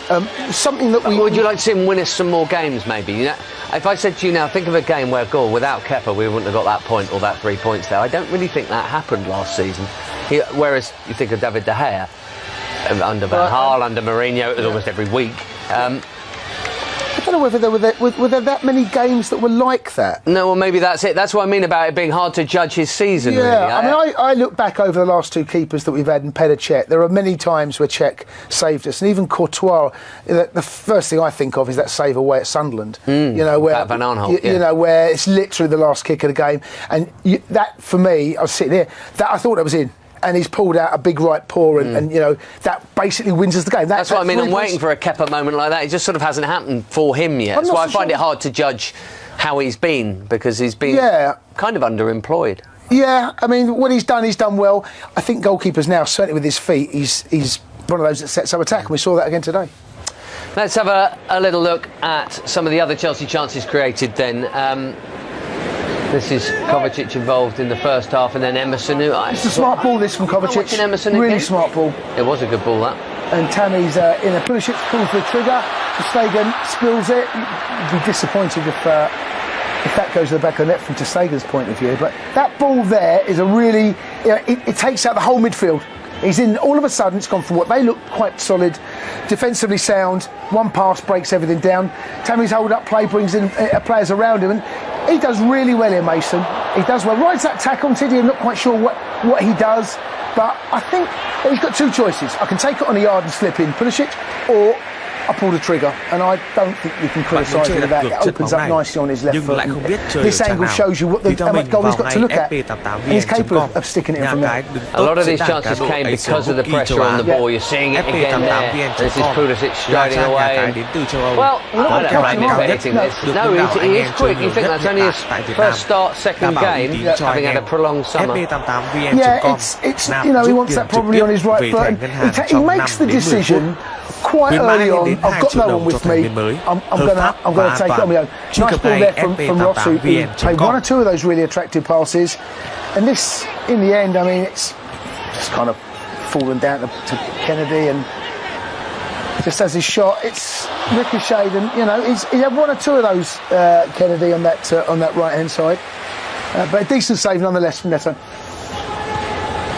Yeah, I think there was plenty to enjoy.